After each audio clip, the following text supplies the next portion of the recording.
There is a storm coming, an event like the world has never seen before. The emerging event will have little to do with weather, but more about developing situations that were foreseen many years ago. We have always warned you during severe weather and news events that affected many. Now, Channel 1 Atlanta begins a new series to warn you about what's coming soon and make sure you are prepared. Join us on a new journey, as according to a recent survey, a lot of people believe we are living in the last days. Current news events show us now more than ever. In history, time is setting the stage for the coming storm, a new series, now playing only on Channel 1 Atlanta.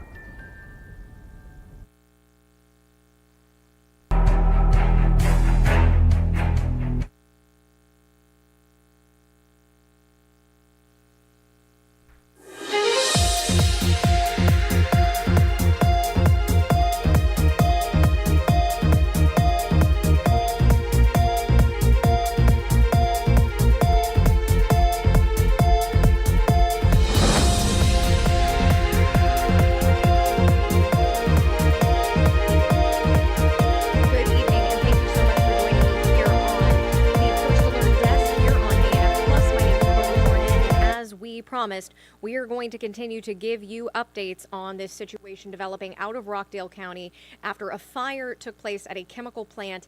It happened around 5 o'clock in the morning. That's when all of this situation unfolded. And now we are getting even further updates, and we want to bring those to you now live.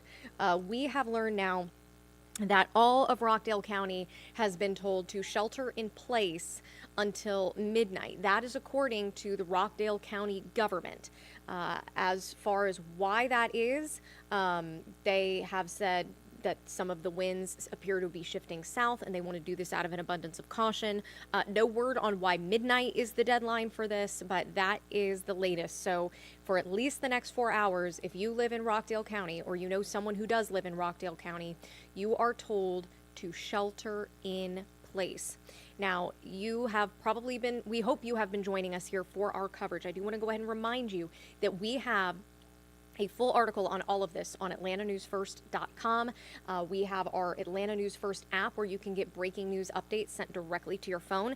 In fact, we just sent a push alert for this latest update from the Rockdale County government.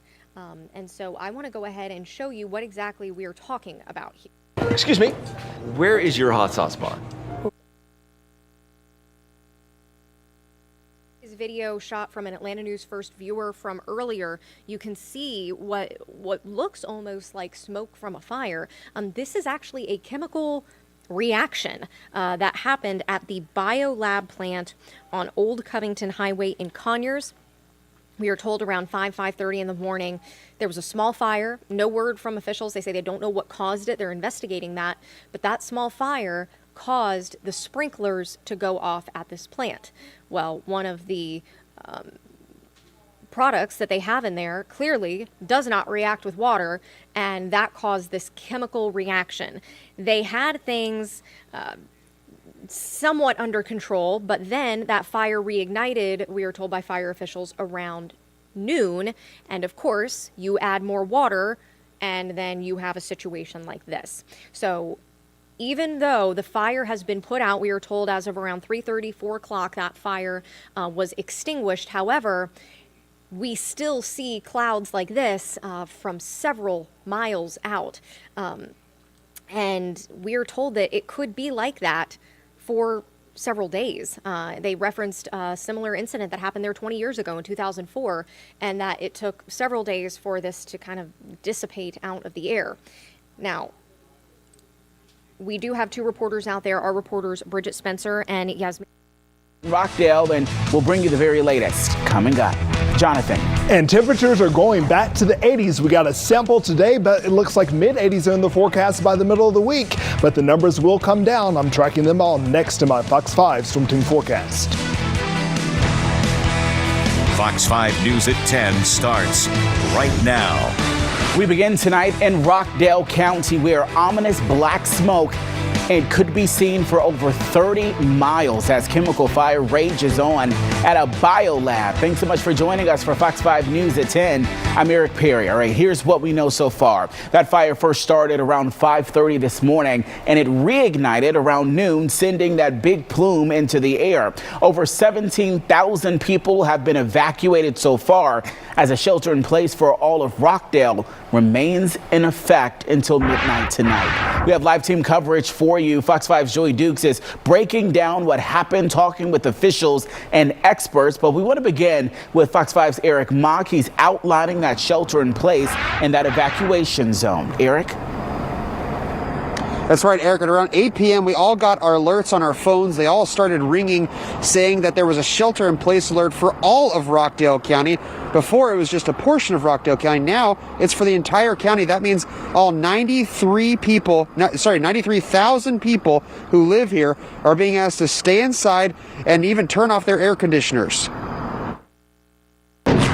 The multicolored plume of smoke from the biolab fire created an ominous cloud over Conyers Sunday, prompting law enforcement to go door to door evacuating residents in its path, like Karina Lara, who was woken up at 7 a.m. Sunday morning. I heard loud banging on the door, and then I see blue lights outside, and so I come rushing outside, and then all of a sudden the cop comes around and says, hey, we need you to evacuate immediately. She was one of 17,000 people in this evacuation zone, covering a large part of Conyers north of I-20. It's my life. I mean, I'm not going to risk my life, even if it's even if it may not be something, if it wasn't big, still, if they tell me to evacuate, I'm going to evacuate immediately. Rockdale County officials shut down I-20 in both directions Sunday, from the Turner Hill Road exit to the Salem Road exits. Rockdale County Emergency Management opened up several shelters Sunday, including this one at General Ray Davis Middle School in Stockbridge, which is where Martin Barriga came with his family of 8. So around 4 o'clock, we saw 6 police cars,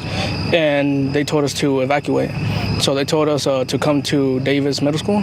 But at around 8 p.m. Sunday, officials here said everyone had to move to a different shelter because the smoke plume had shifted south towards the middle school. Now we have to evacuate again, so we're trying to look for a place to stay right now. And so we're trying to come up with a game plan. The shifting of the winds southward then prompted county officials to issue a shelter-in-place alert for all 93,000 Rockdale County residents. The order lasts till midnight, and they're asking people to remain indoors, close and lock windows and doors, and to turn off air conditioners. This is not the first time Biolab has had fires. Residents here say there was a similar fire here in 2004 and another one in 2020. Newton County schools have now been shut down. Rockdale County schools were already out on fall break. And with that shelter-in-place alert, that's now in place till midnight. Officials said they would then review that. But a lot of people I saw online are expressing confusion and frustration, wondering if it's safe to do normal routine activities, and wondering how long this is going to last. Those are the same questions we've been posing to officials.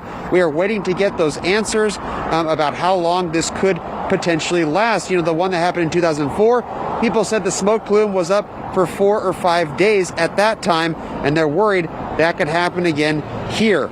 We're now reporting live in Rockdale County, Eric Mock, Fox 5 News. All right, Eric, thanks so much. New at 10, we've learned that Newton County schools will be closed tomorrow out of an abundance of caution. Rockdale County schools are on fall break this week, but they say any reporting staff will do their work from home, as those buildings will remain shut as well. We want to continue our team coverage tonight. Fox 5's Joy Dukes has the latest from officials on the incident, Joy, that chemical fire sent that toxic smoke or that smoke into the air. We can see that plume that's really slowly building. You're seeing. Yeah, Eric, this plume is still very much tonight, and as Eric mentioned, this could be going on for several days here. And I know we talked a little bit about exactly what happened here, but we're going to talk about all of the details that we have so far on this once again. So around 5:30 this morning, there was a fire that broke at the Biolab chemical plant here on the roof. That fire triggered the sprinklers inside the building. We're told the water caused a reaction with a chemical inside the plant, which is where the massive cloud of smoke you are taking a look at now started to develop. Now, we know fire crews responded and got that fire under control within a few hours. It did reignite. It has since been put out, but once again, as I said, the smoke is still very much visible here tonight, and we are told that it could be some days before this goes away. Rockdale County Fire Rescue and Rockdale County as a whole are working together to mitigate this incident, and so we're doing it. We're working together, and we're going to keep moving forward to make sure everything is taken care of. The EPD and EPA were both on scene here earlier trying to kind of assess this situation. One thing that is unclear to us at this point is exactly what these chemicals that are filling the air are made of. We just aren't clear on that, and they have not shared that information, and that is something that we know is a concern of many residents, including a physician who lives about 5 miles from here. He tells me that has been the question that is top of mind for him since he got the notification early this morning. You'll hear more from him coming up in the full story on Fox 5 News Edge at 11. That's the latest here live in Rockdale County. Joy Dukes, Fox 5 News. Joy, I have to ask, is there an odor in the air at all? What does it smell like? Does it smell like a fire, or what are you sensing out there with your nose? It doesn't smell like fire, Eric, but I will tell you, as we were driving and getting closer, you certainly can feel a shift in the atmosphere. There is an odor. It's very kind of hard to sense, but if you are coming from another area, it will be apparent to you. And I guess my nose has kind of gotten used to it at this point, but I did notice it as I was getting closer and closer there. All right, Joy Dukes, thanks so much. Of course, we will continue to monitor the latest.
Us knowing that you folks are out there, that's what keeps us company, and that's what makes this job so pleasurable to do every single day, and has been every single day for the 25 years I've been doing it.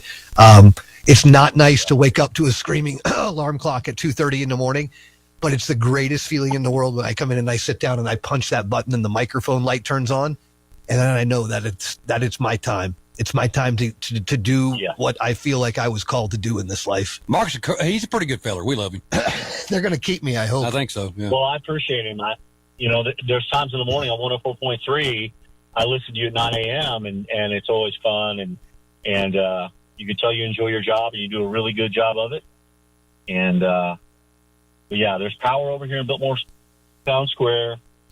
And Miss Ingles and this stuff, it's all cash only.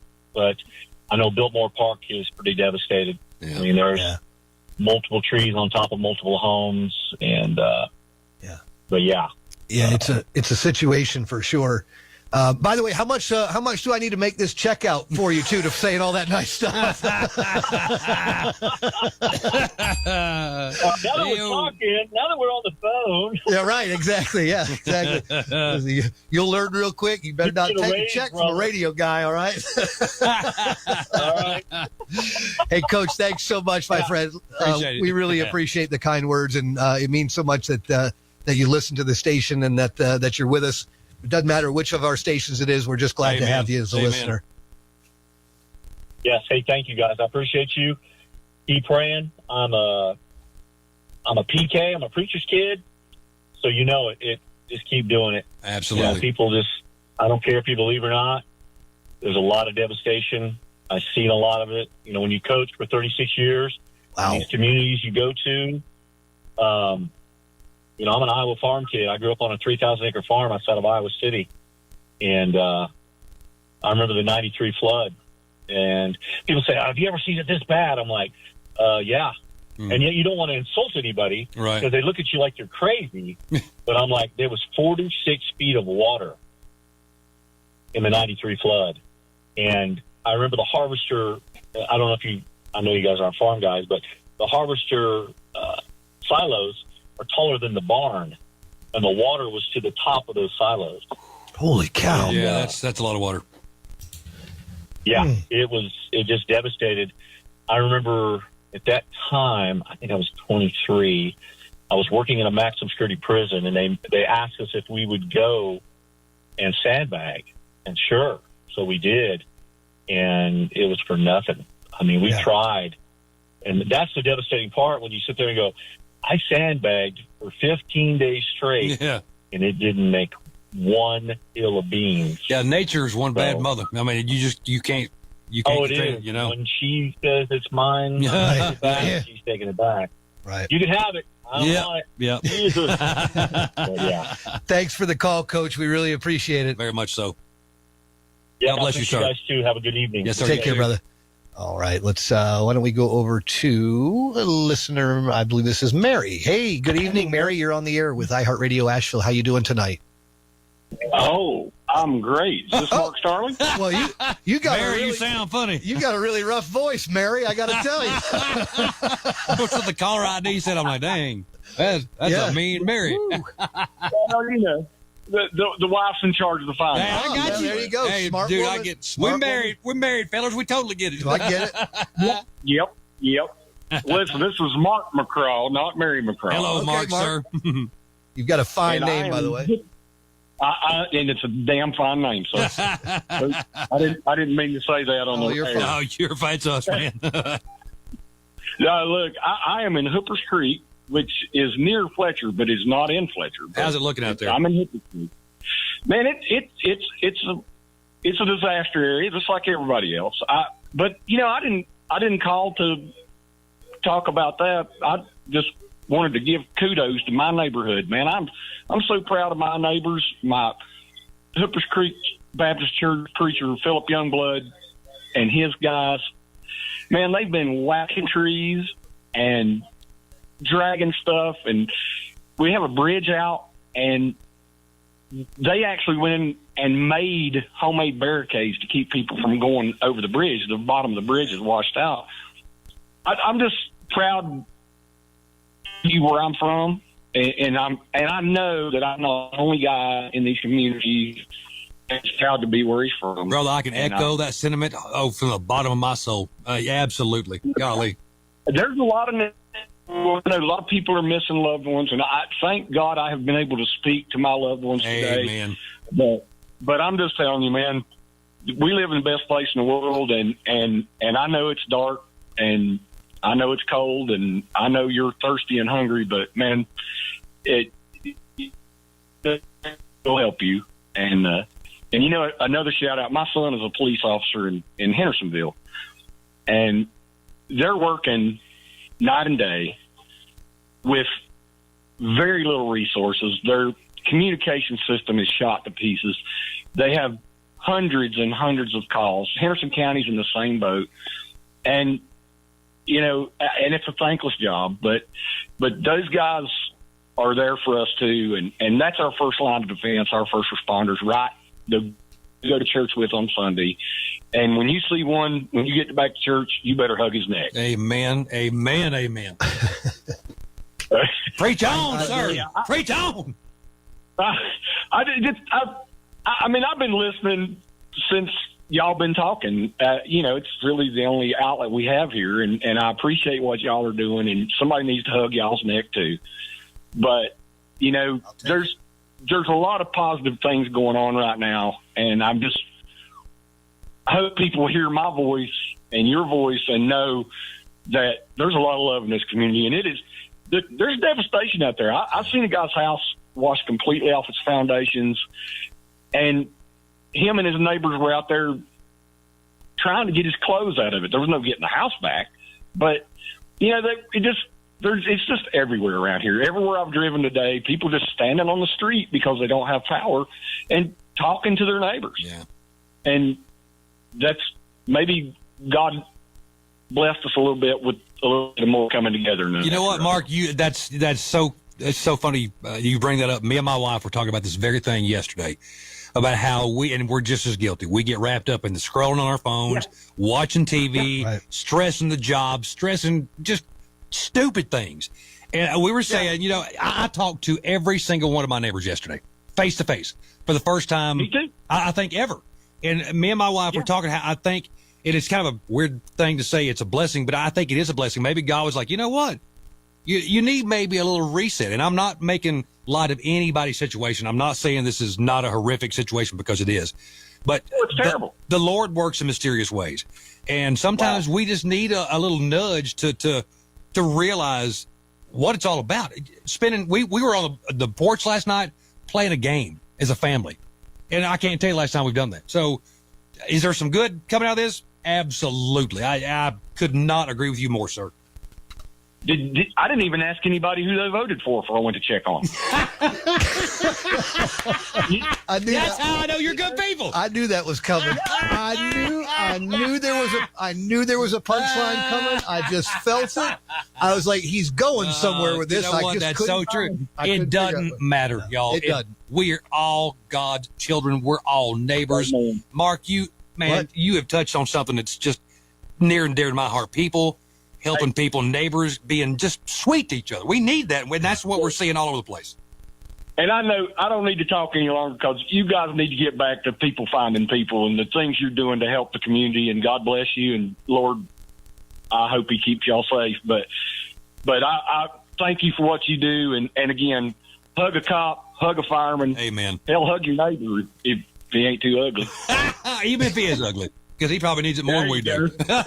Mark, your message is loudly received, sir. Thank you so very much. Thank you. Man, that is why I love Western North Carolina. I've been preaching this all every time, right? day long. I love it. Yeah, I love it so much. Really was. We are at 17 minutes after 9 o'clock. That's 10:17. What? You said 9 o'clock. What? 10 o'clock. What time zone are you on, sir? Listen, who's the Ashley, do a time check for this man. Ashley, can you make the next gen not be in military time, please? I have a hard time subtracting 12 after 6 p.m. at night, okay? Well, you guys have been there all day. So. Yeah. I was told there'd be no math, you know? 10:17. The year of my Lord, 2024. Hey, can we just we should just go ahead and put this out there, because he deserves an awful lot of credit. Zach, our boss, Zach. Hey, Zach, new boss, Zach. I gotta say this, because he has put up with very frantic and frustrated text messages from me and phone calls when things weren't going necessarily right, and he has weathered it like a champion. And I just wanted you to know, really appreciate all of our local management here at iHeartRadio Asheville. It's just it's good to be a part of this team. And Eddie McDougal, who just sent me a random picture of his dog on a stool in the kitchen. Look at this. Thanks, Eddie. I appreciate that. That's a talented dog. Yeah, it is. Mean looking dog. Pretty dog, but it looks mean. Looks mad. It's probably mad at Mark Starling. Eddie, thank you, sir, for saying howdy. We appreciate you. Yeah, definitely a huge shout out to Zach, being the ringleader of all of these, all this chaos and all of these people. This is a big operation that it's taken us to get this information on the air, from the people behind the mic to the guys sawing down the trees, to Elon Musk and Starlink. So, Yeah. Yeah. Zach Davis has been the ringleader of it all. So we so appreciate him and the engineering crew at iHeart. We've had people from all over the country contributing to our efforts here and trying to get us on air and keep us on air. Yeah, Chris Berry and his team as well at 24/7 News Source. Those guys and gals have just been rock stars this entire time that we've been doing this. He's been lining up interviews for us and making sure that we're getting the information that we need to get, and making sure that it's concise. And we really, really appreciate that. Thanks will never be enough as someone who does this news thing day in and day out every single day. When you come in and things are, or you wake up and roll out of the conference room and things are ready for you and you know what you're doing and you've got a direction. It really is a huge thing. And it's just greatly appreciated. Super appreciated from Chris. We go back to the phones. Yeah. Is this Miss Julie on the line? It is. Hello. How are you, ma'am? I'm good. How are you guys doing? We're hanging in there. We're blessed, ma'am. We're very blessed. I have a question for you, and I don't know that you'll have any answer, but maybe if someone's listening, they can call back in.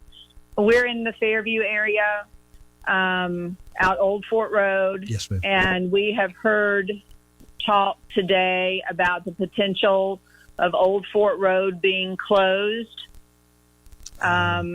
We have a couple of undermined areas on the road. Obviously, bridges appending to Old Fort Road are out at Whitaker Road, out at Miller Road. And the concern would be, if they close Old Fort Road, would there be some type of highway patrol allowing residents in and out with ID, forms of ID and things like that? Do you have any information about that? Not off the top of our heads, ma'am. I've not seen any of that. Okay. But if anybody knows, if you have any of this information to share, that would be great to hear from you.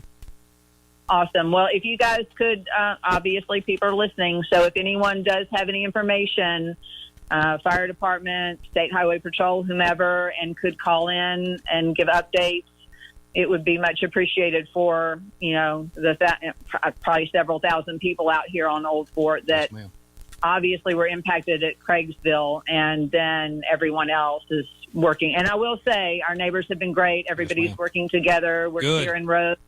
We're trying to get it ready for Duke to come in so that they can have access to the various properties up and off the main drag. But we're just, again, trying to find out if those rumors might have any, bones to them. All right. We'll try to find out that information and get it on, ma'am. Great. Thank you guys for all you're doing. Thank you. God bless you. Oh, thank you. We really appreciate your call.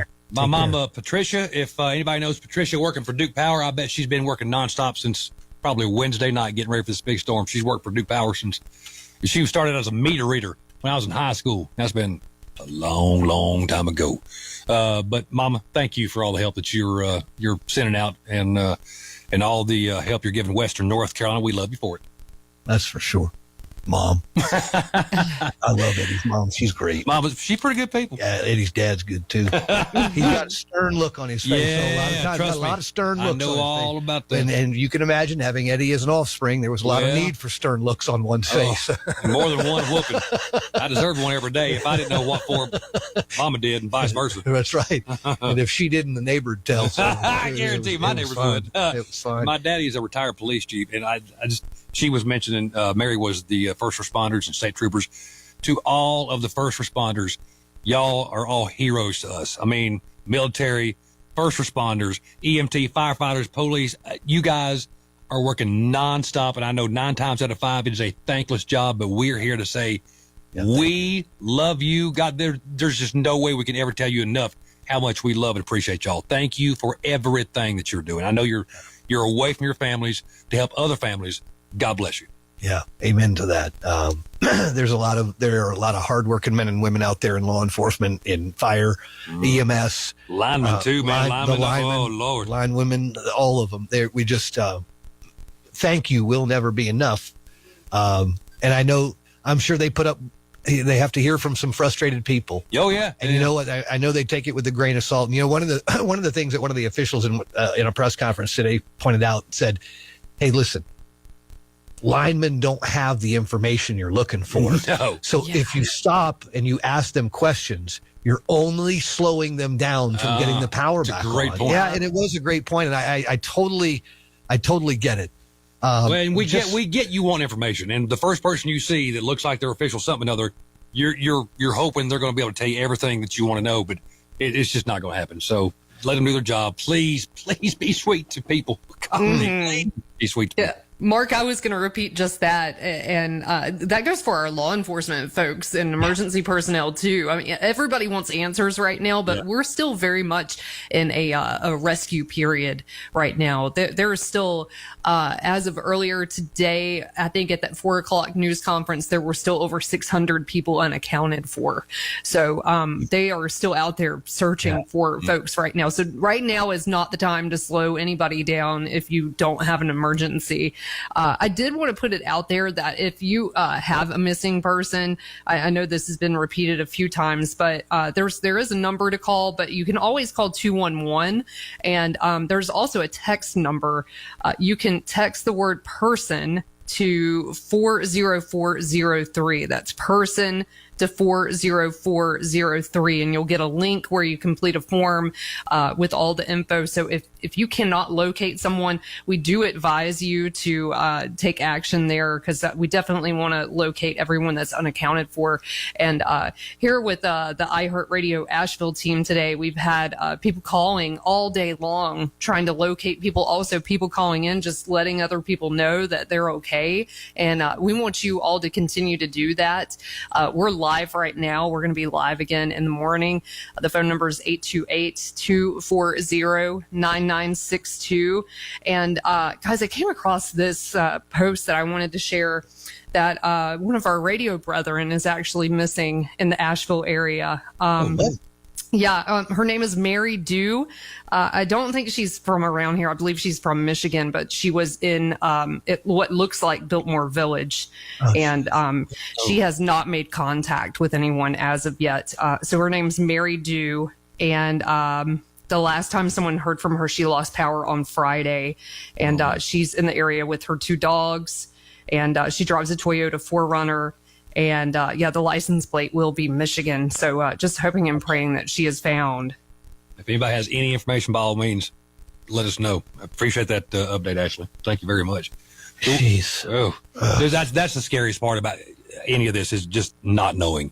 If you can't get up with a loved one, not knowing if they're safe or not. And hopefully that's where we can come in and maybe give you a little help, a little comfort. If you are missing someone, you hadn't talked to them, if you want to give us a call, we'll do the best we can. We'll try to put you in touch, at least throw the names out there, and maybe somebody knows somebody who talked to them, or maybe they're listening. It's worth a shot. So don't be afraid to call. That's right. We are at 10:27 now. I got it right that time. I'm so proud of you. Very much. Managed to carry the 12 or whatever it was. Subtract the 12. Somehow we got to 10. I don't know. That's all I can tell you. 10:27. You good man. That's all I can tell you. The fact that I can even still do simple mathematics at this point is amazing. We have us iHeart Abacus. So these whole things is as hard as I can click them. I just count the headphone adapters. That's how I know. That's Hey guys, another organization that I wanted to shout out was the United Cajun Navy. This is a group of boaters that came together to help rescue people during Katrina, and they've expanded their operations now that they're a large organization of people that don't just command boats, but fly helicopters, fly airplanes, and they're in our area doing rescue operations as well. That is fantastic. Let me tell you, the Cajun Navy, when the Cajun Navy shows up, the gloves are off. Yeah. I mean, that is like hardcore. That is hardcore rescue at its finest. Yeah. I mean, they're Cajun. I ain't scared. Right? No. And they got good food. Yeah, well, they do have good food. So I'm just throwing it out there. I appreciate y'all's grub. and I'll yell. I was kind of wondering, like, are they going to come up here? And then we started to get inklings that they were going to. There was something happening on. I think it was like Friday afternoon. I saw something online, and I was like, "That's it. Man. This is a real." When the Cajun Navy shows up, you know you have found yourself in a real situation. Because they don't just deploy for. Well, God anything. bless y'all. Yeah, man. they are a fantastic group. We are coming up on almost 10:30. We are at 62 degrees. She is Ashley Wilson. He is Eddie Fox. I'm Mark Starling, and this is continuing coverage of the rescue and recovery operations for Tropical Storm Helena. We're going to take a quick break and check in with the news, and then we will be right back for our final half hour tonight. But rest assured, we will be back first thing tomorrow morning. WKSF FM, Old Fort, Asheville. WQNQ FM, Fletcher, Asheville. WQNS FM, Woodfin, Asheville. WWNC AM, Asheville. WPEK AM, Fairview. WKSF HD2, Asheville. WKSF HD3, Candler. The sheriff in the flood-ravaged area of Asheville delivers some devastating news. We now have 30 confirmed losses due to the storm. Buncombe County Sheriff Quentin Miller spoke at a Sunday afternoon press conference. Officials say hundreds are still unaccounted for following catastrophic flooding caused by the remnants of Hurricane Helene. At least 94,000 customers in the Asheville area were without power. Residents in some areas, especially Black Mountain, are having problems getting bottled water. Governor Roy Cooper is calling Helene one of the worst storms in modern history for parts of North Carolina. People in the Swannanoa River Valley in Asheville are under a mandatory evacuation order due to flooding caused by the activation of the North Fork Reservoir's auxiliary spillway. The city of Asheville is urging all residents in the affected area who have not already evacuated to move to higher ground. Those in need of assistance with evacuation should call 911. A shelter has been established at the Harris Cherokee Center in downtown Asheville. Officials in Rutherford County have used helicopters to make rescues in the Lake Lure Chimney Rock Village area. Emergency management officials say they have successfully airlifted several citizens who were stranded because of rising water. On Friday, authorities went house to house urging people below the dam of the popular lake to evacuate after officials feared the dam might give way. Authorities now believe the dam will survive the flooding. A temporary cellular satellite trailer has been delivered to the Asheville Family Justice Center. City officials say the tower will offer an opportunity for limited cellular reception within several city blocks of where it is parked. North Carolina Governor Roy Cooper is asking people to consider donating to the North Carolina Disaster Relief Fund. The fund will aid in the recovery of communities severely affected by the damage caused by Tropical Storm Helene. All donations made will go to disaster relief for the immediate needs of storm victims, such as necessities and emergency supplies. I'm Rebecca Hughes. We're here connecting the community. This is iHeartRadio Asheville's continuing coverage of rescue and recovery efforts from Tropical Storm Helene. Good evening. I'm Mark Starling. He is Eddie Fox. She is Ashley Wilson. And we are with you for about another half hour of our coverage tonight as we kind of dial things back just a little bit, mainly because there's just not a lot of information that's coming out all night. Now, it was much different when we were actually kind of in the throes of the storm and then kind of at the back side of the storm. We were getting information fast and furious. This is one of those lull times. You should be at the house right now. Who? Anybody. Oh, I thought you were talking to me. I was like, well, listen, I'll go if you want me to, but No, I mean, you should be embedded for the night, and and this is the time of night where things, I think, set in and kind of weigh heavily on everybody. So just know that we're here with you, and we will be through the end of this thing. Like Mark said, till the last piece of sawdust is picked up and last drop of water is back to where it should be. And, we're honored to be in this with you right now, honestly. Guys, before the break, we were talking about the United Cajun Navy, and I was just looking at their feed, and they were in Black Mountain earlier today, and they are still doing active rescues. Probably not right now in the dark, but they are saying that if you know someone that needs to be rescued or a wellness check, to DM them on their Facebook page, and there's a few Cajun Navy sites. So the one that I'm talking about is the United Cajun Navy. Excellent. Okay. All right. I think we head back to the phones. All right, let's do it. Welcome to the broadcast. What is your name? Chris Henderson. Chris, what's going on, my friend? I I wanted to talk to you guys about the Cajun Navy. I've got a friend who contacted me. First, I'm Chris, an expat from Weaverville, living in Swannanoa.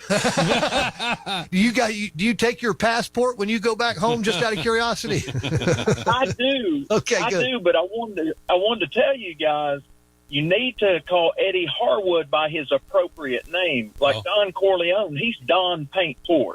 That's his name. Don Paintfort. Let me write that down. You got to call him that. Yeah. All right. Seriously, I've got a good friend, Emma Plank, that contacted me on behalf of the Cajun Navy. They've got issues up at Montreat, and they're looking for able-bodied folks. They got the Navy up there, and they just need folks to come up there and help them clear the way so they can get people out of there. And it's at 401 Assembly Drive, Montreat, and they're supposed to get in touch with John Bridges Sr., and John can be reached at 225-304-3436. These guys came all the way to help us, and we just need to get some of our able-bodied folks up there to help them. All right, that sounds like an all call to me. Absolutely. If you're feeling froggy, it's time to jump, folks. But wait until the morning time to do it. Obviously, they can use the help, and if you've been looking to help, this is a great way to be able to do it. And you'll be doing it with a group of experts. These guys and gals don't mess around. They don't take chances. They get the job done. They do it right. And it's Don Paintfork approved. So right. Well, I was going to say, these folks will do the job, and we know Don can handle a lot of things, but we need to keep him out of this event. We just need to keep him on the north end. Duly noted, sir. There you go. Hey, thanks for the call, man, and thanks for that info. We really appreciate it. You stay safe out there, okay? All right, you too. All right, you my got to friend. take care. All right. Welcome to the broadcast. What is your name? Hello. Hello. Hello, ma'am. Turn that radio down if you don't mind, please. I'm sorry. Thank you. Yeah, you're fine. You're fine. You're all right. What's your name? Haley Bradshaw. How can we help you, ma'am?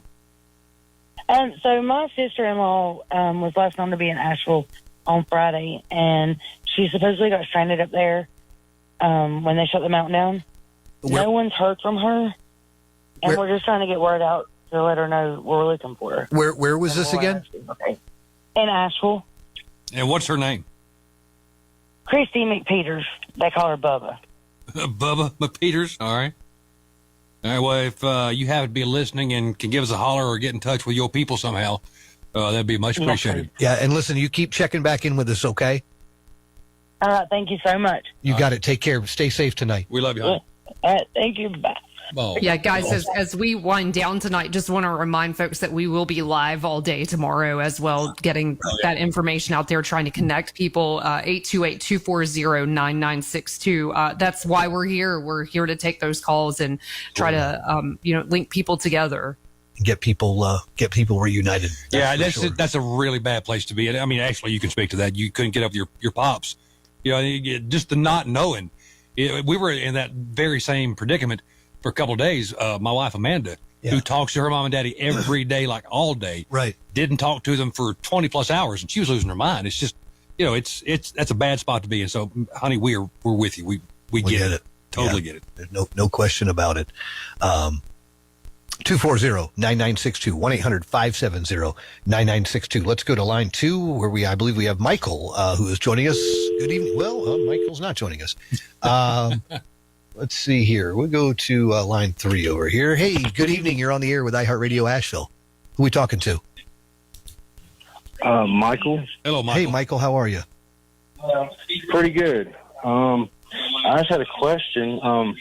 Luckily, the radios have been working while communications have been out. But I heard that there was another tropical storm, possible hurricane coming. I actually got word. Direction. I got word a little while ago. Zach Davis sent a screenshot of a tropical storm Joyce that's brewing right now. That's just fantastic. Yeah, just wonderful. Yeah, we don't know a whole lot about it right now, Michael, but it's brewing. That's not good. Do we have any kind of contingency plan for how we're going to handle that, or we're just we're just trying to make it through hunker down today. and handle like we do? That's at this point, that's all you. I mean, that's all we can do. We can just hope and pray that the damn thing goes a different direction. That's the only thing I know how to. That's the only way I know how to put it. I mean, and I think, and I don't want to freak anybody out, but there's a second system out there as well. We don't have any idea where it's going to go. Both of these systems that are out there, Joyce, if I'm not mistaken, was the one that they thought was actually going to get absorbed by Helene, but it didn't. And it's still out there. And they were saying last week, the talk was that it was just going to go out to sea. I guess that maybe has changed situations. We'll certainly be looking at that information as we go through the early parts of the week to make sure that, keeping our eyes on this. It's just going to make us stronger. We're over here in Haywood County in the Clyde Canton area, and it hit us pretty hard. Yeah, I know it. We I'll love tell you y'all, what, man. These storms are going to make us mountain people mad. You don't want to make us I can mad. tell you what, I have not seen a sense of community like this in a very long time. It feels good, doesn't it? I've seen love this place. neighbors, Yes, friends, sir. family, everybody banding together. And, when we didn't have communications and cell service, all we had was the radio stations. And, it really brought us together. And y'all being out there and, continuing to help us find people, keeping us in the know with the news. We really appreciate it. We appreciate you guys. We Man, appreciate thanks so you right much. back, my friend. Michael, I don't know how old you are, but this was basically what it was like growing up in the 80s. You know what I mean? But with brighter colors. With a lot of and a brighter lot of colors. spray. Yeah, a lot of I hairspray. wasn't born until 86. So. You caught the tail end of it. You missed the big hair, friend. You, Tail end. you missed You too. Thank you guys. Thank you, brother. We love you, man. It's a small miracle. Me and my wife were talking about this last night. It's a small miracle that it's not oppressively hot or really, really cold. Because, man, it could always be worse. Y'all, it could always be worse. All right, how about line 4? Is this Michael? Yes. Michael, what's going on, sir? Doing pretty good. How are you tonight? Well, we're blessed, man. We're just hanging in there. Good talking to you, man. Good talking to you. Got a couple of things I'd like to mention to you. Sure. One is my son reminded my fiance and I earlier today that one thing that people need to know about their phones is that it is not set for a roaming. And if you move it to roaming, a lot of times people's cell phones will pick up and do a better job. Okay. You'll actually get a lot more information. The other thing I'd like to mention is a fella called in earlier and he was talking about trying to help people out. Right. An organization that I used to be, I'm from the Outer Banks, and one organization that I was involved in was Rotary. Yeah. Oh, yeah. And we used to do a lot of times, obviously scholarships, etc. Right. But the other thing is we also knew that we were from the Outer Banks. We got a lot of help from people inland. Those people should be reaching out and back to y'all. That's just my feeling.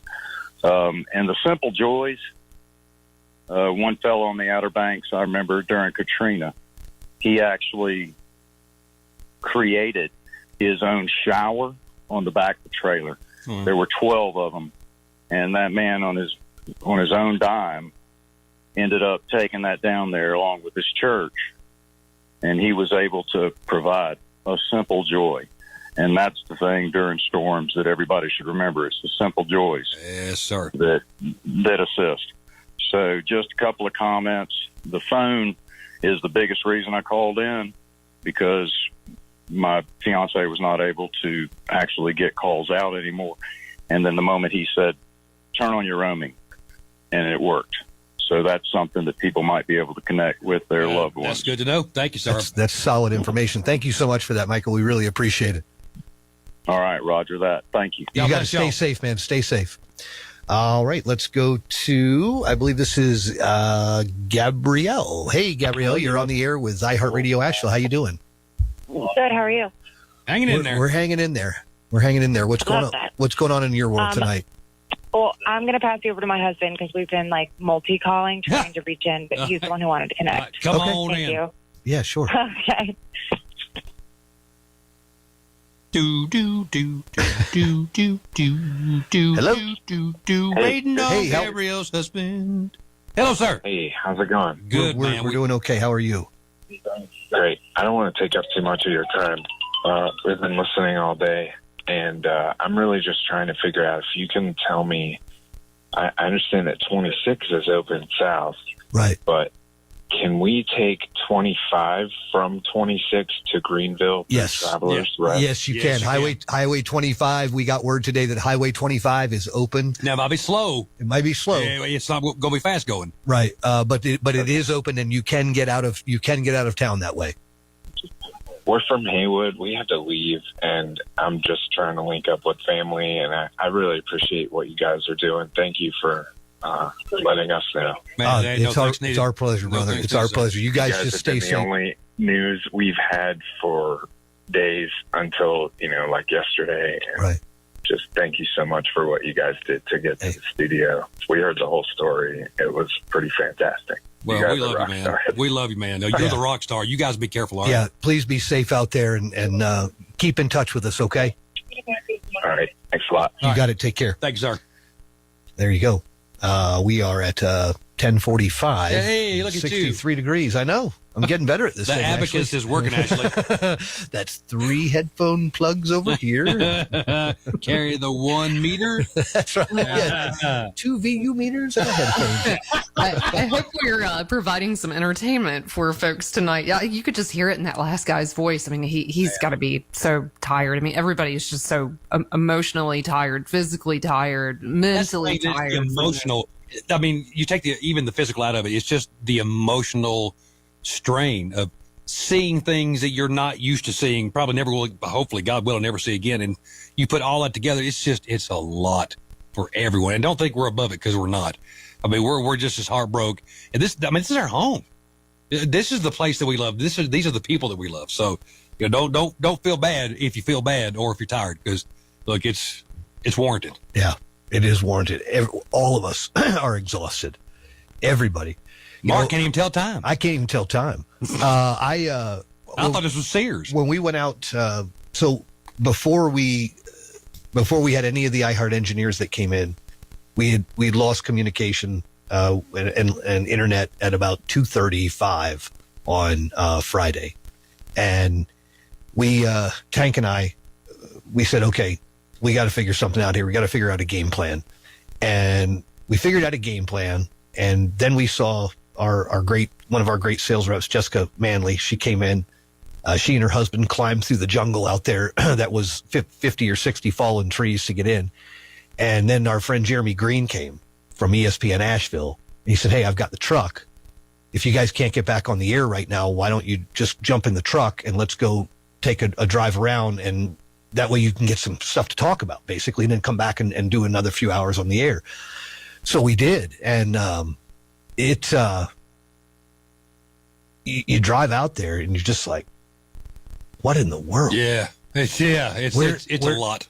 Yeah. You see humanity again, right? And you see the look on people's faces. And as we drove down Haywood Road in West Asheville, coming back to the radio station, the look on people's faces was so surprising until I caught a look of my own face in the rearview mirror. And I realized, we all look the same way. Do. We all have this look of disbelief. Did this really just happen? Did we really just ride this out? Are we seeing what we're seeing? Right. It's a lot to take in. It really is.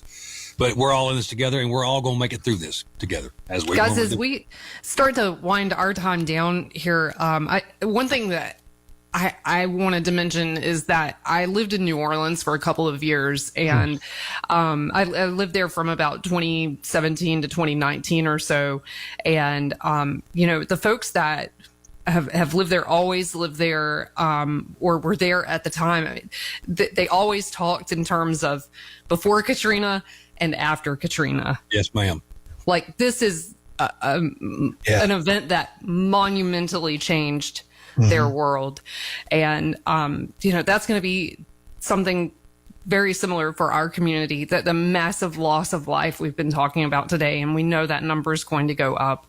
And, we've mentioned the Cajun Navy a little while ago. I mean, and that was born and bred out of Katrina, the people coming together and helping each other out through all of that. And and it made that community stronger. Absolutely. Yeah. Absolutely. I heard it said on Thursday when the storm was actually going on, someone said, this is going to be Western North Carolina's Katrina. this is going to be Western North Carolina's Superstorm Sandy. You know, all of these things fit. This is Western North Carolina's Hurricane Andrew. All of these things, this storm fits in that category. Actually, I think you are so right on with that it will now be known as pre and post Helena. Right? That's where we are right now. It's just, it changes everything about the world, but it's changed everything about the geography of where we live.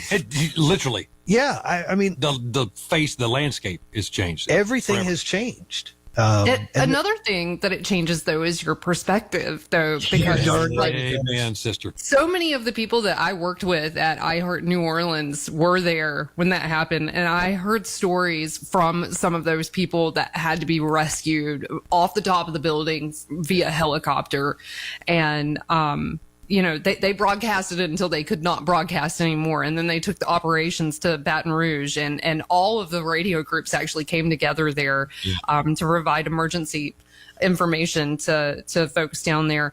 And the one story that really just struck me is that, you know, there was a guy that I worked with there, and he would come to tears anytime he talked about it. You know, he was like, we lost everything, but I still had my family. Yeah. I'm telling you, I would trade anything, absolutely anything right now to have my wife, kids, and my dogs within arm's reach. You take things like that for granted. There's not a single thing I wouldn't trade. I mean, every guitar, find something that is a prized possession. There's not a single thing I wouldn't trade to have them closer to me right now. Yeah. This has been the hardest few days. You know, just going through what the whole year has been. Yeah. 2024 has not been an easy year for a lot of folks. We, you know, and this storm, it certainly doesn't make things any easier for anybody. No, it does not. You know, I mean, I think all of us that are sitting here today, and whether you're sitting out there listening to us or those of us sitting in the studios and wherever we are, we got a gift because we made it through this. Amen. And I think that's how you have to look at it. And I think it gives you a better appreciation of just living and life and the little things that we take for granted. Yeah. And we're so spoiled, y'all. I mean, come on. We are. You think about it with the internet and having things on demand. Yeah. Amazon at your house within 24 hours. It's just, we are so spoiled, and that gets yanked away. You're like, oh, I can't wait to see an Amazon driver again. I got to be honest with you. I cannot wait to see an Amazon driver again. We've got UPS, Amazon, and FedEx always. We got a 2-year-old. We always need some, usually batteries and super glue, and they're just always up our driveway. I'm going to start slinging 20s at them when next time I see them. You take those things for granted, y'all. Yeah, you really take do. things like a shower. You take things like making a Keurig fancy cup of coffee.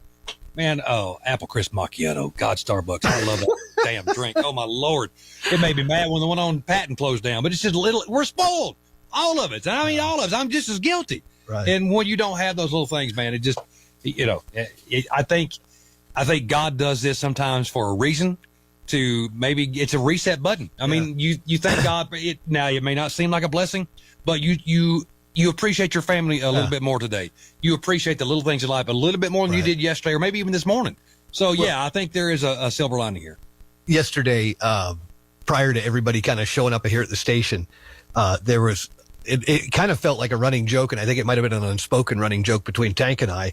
And every time we'd go to a break, or we'd take a break or whatever, inevitably one of us would pull our phones out. Yeah. And we'd look at our phones, and one of us would say to the other, ain't nothing on that phone. Yeah. Okay? Like, this was the new light switch when the lights were out. You know, you walk into the room and turn the light switch on. You know how many times that me and my wife have done that over the past couple of days, knowing good and well it ain't going to flip on, and we do it anyway. You just hope for it. You just hope that, maybe it's just going to make contact that one time, and it's going to work. Just got some good news about the Salvation Army of Hendersonville. Okay. 239 3rd Avenue East, Hendersonville. They've got breakfast tomorrow morning at 9 and dinner at 4.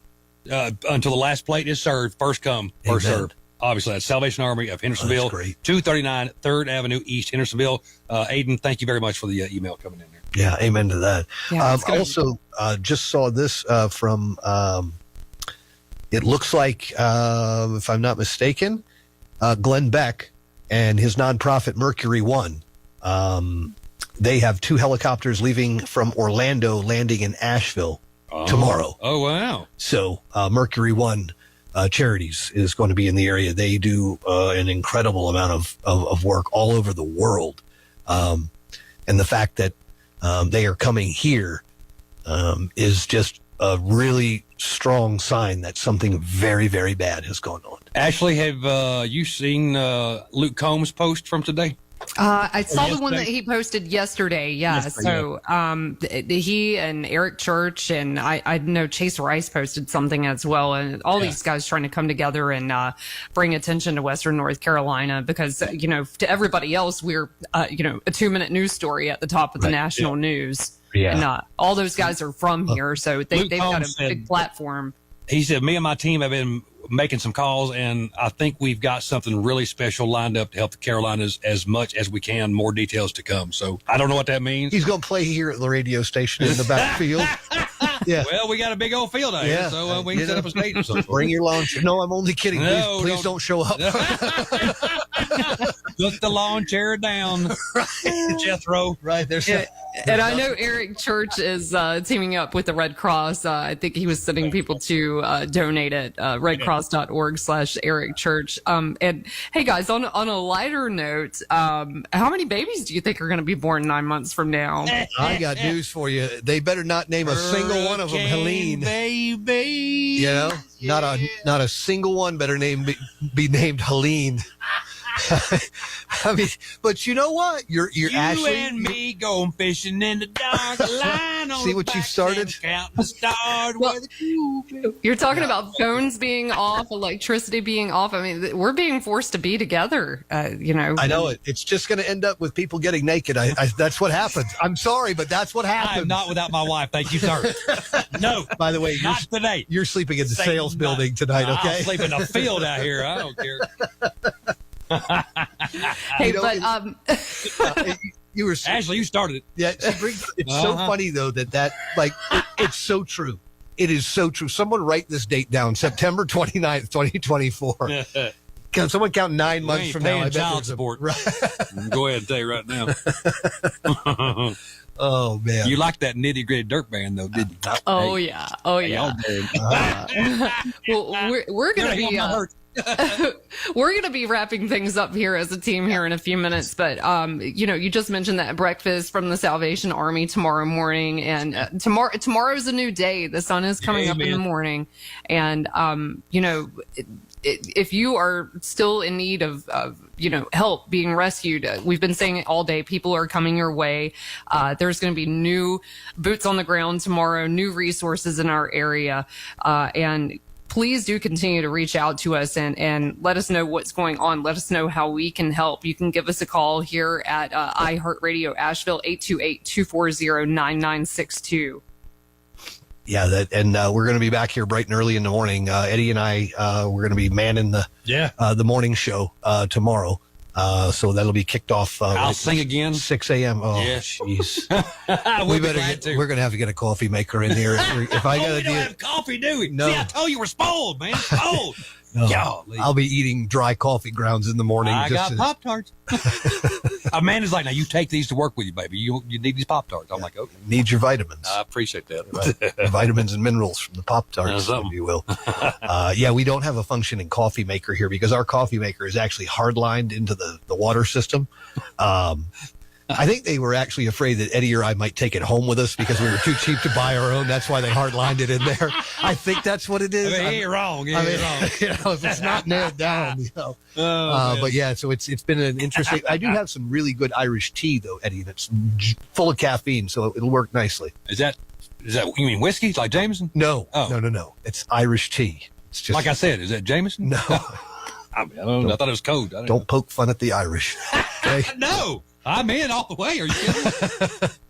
Ashley, can you come up here and, you're 80 miles away. Can you come up here and do something about this, please? I have been advised to stay away from the area. So I am going to stay away. I will continue to help remotely. Yeah, she's observing the 7:30 to 7:30 curfew. Sorry, we can't help you right now. Thank you, Ashley, for all of your help, by the way. Yeah, Thank Ashley, it has been so great to have you along with us tonight. And pretty sure we'll talk with you again sooner before later. Yeah. I would imagine. Yeah, you may hear me on tomorrow, but kudos again to just the incredible work from this team in Asheville and the team in Greenville. It is a joint effort amongst many, many people and groups that have made this broadcast possible and for it to continue to happen. Yeah, and it will continue to keep happening. There's no question about it. Right, tomorrow morning 6, we'll be back on. That's right. We'll have all. Will and I hear the alarm clock go off. That's right. And just a preview for tomorrow, what will be coming up. United States Congressman Chuck Edwards from North Carolina District 11 will join us tomorrow at 7:10. To talk about the federal relief effort and some of the things that his office is working on to try to get help and relief to Western North Carolina. So we will start things off in the morning with some interviews, press conferences throughout the day to get you the information that you need. 64 degrees. Ashley, thank you so much again. We really appreciate it. Hope you get some sleep tonight and get some rest. And we will hopefully look forward to being back on with you tomorrow. Yeah, I hope you guys get some rest, and Eddie, enjoy the baby bed there in the studio. Oh, yeah. I'm going to sleep a fool out of some baby bed. There you go. Have a great night, folks, and we'll be back with you bright and early tomorrow morning right here on iHeartRadio Asheville stations. WKSF FM, Old Fort, Asheville. WQNQ FM, Fletcher, Asheville. WQNS FM, Woodfin, Asheville. WWNC AM, Asheville. WPEK AM, Fairview. WKSF HD2, Asheville. WKSF HD3, Candler. We're here connecting the community. This is iHeartRadio Asheville's continuing coverage of rescue and recovery efforts from Tropical Storm Helene. Welcome in. I'm Rory O'Neill, and you're listening to iHeart's ongoing coverage of the rescue and recovery from Tropical Storm Helene. I'm joined by John Mounts, and we'll guide you through the next couple of hours as we reflected as to the response that we've seen from the community so far, some of the experiences of listeners, how they've endured the past few days, and we'll try to look ahead as we start the early days of this recovery from Tropical Storm Helene and all the devastation that's been left behind across Western North Carolina. In fact, this is a storm affecting multiple states. The head of FEMA will be on the ground in Western North Carolina on Monday for a personal tour.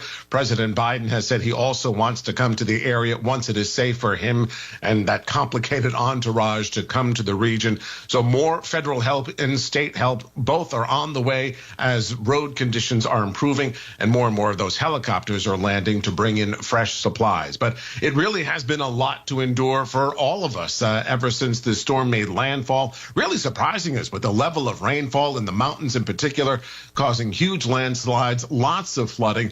Earlier today, we got a call from Jessica in Clyde. She was checking in with some of the conditions where she is. Hey, Jessica in Clyde, how you doing this afternoon, sweetheart? I'm good. How are you? We're okay. Tell us what's going on around you, what you're seeing, kind of what's happening, and what information you might have.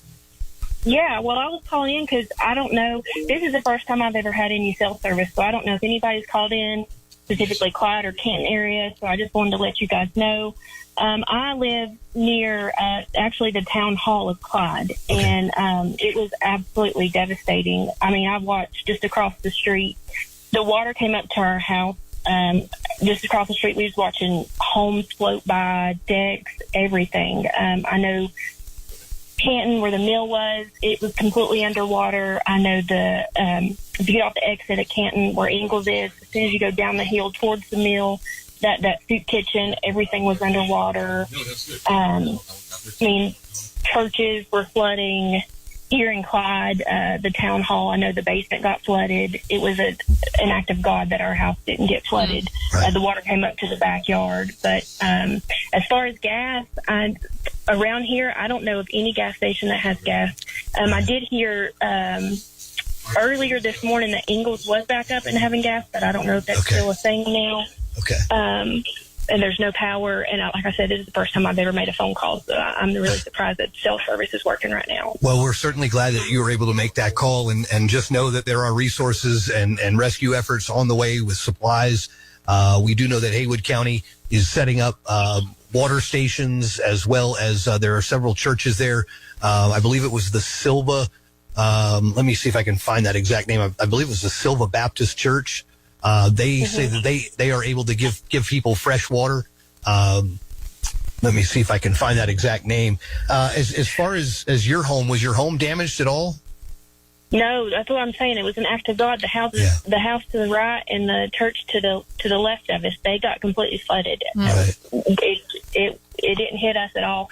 And to give it in any kind of perspective, I walked down here to Town Hall, right on like the main street of Clyde, and the rescue boat was literally going down the main street. Like, oh my goodness! Oh wow! It was the river was completely up. Right. So it was wild. It looks like a tornado came through across the street. It's devastating. Yeah, we can only imagine. I mean, it looks basically the same everywhere. Yeah. You know, I know you're probably starting to just be able to get back onto social media and start being able to look at it's a lot it's overwhelming, to say the least. And yeah, absolutely. You know, our biggest message to you is just take care of yourself, okay?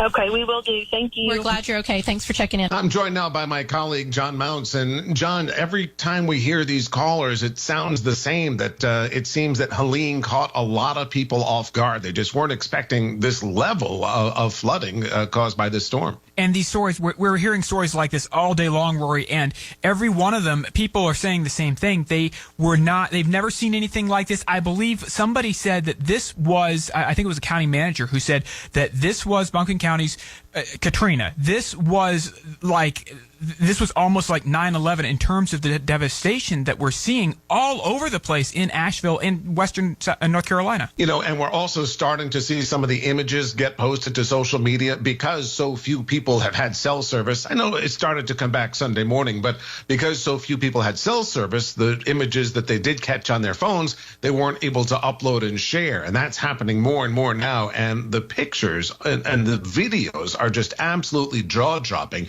You know, we also heard from another listener named Christian. Now, he described what he was experiencing, or rather what she was experiencing in Chandler.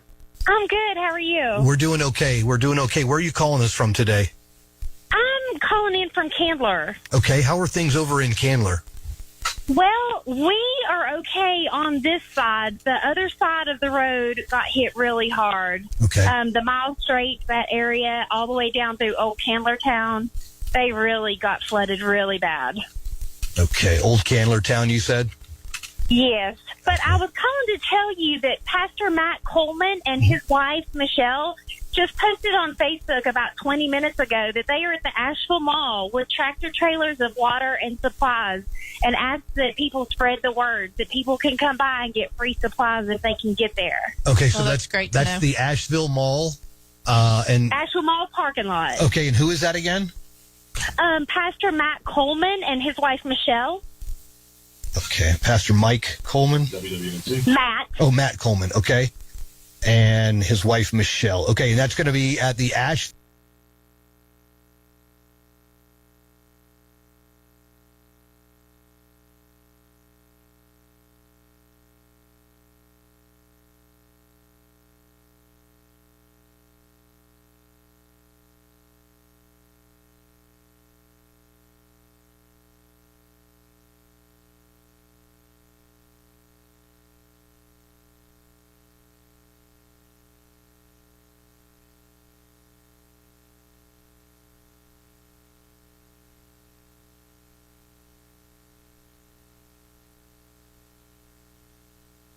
Thank you. Bye.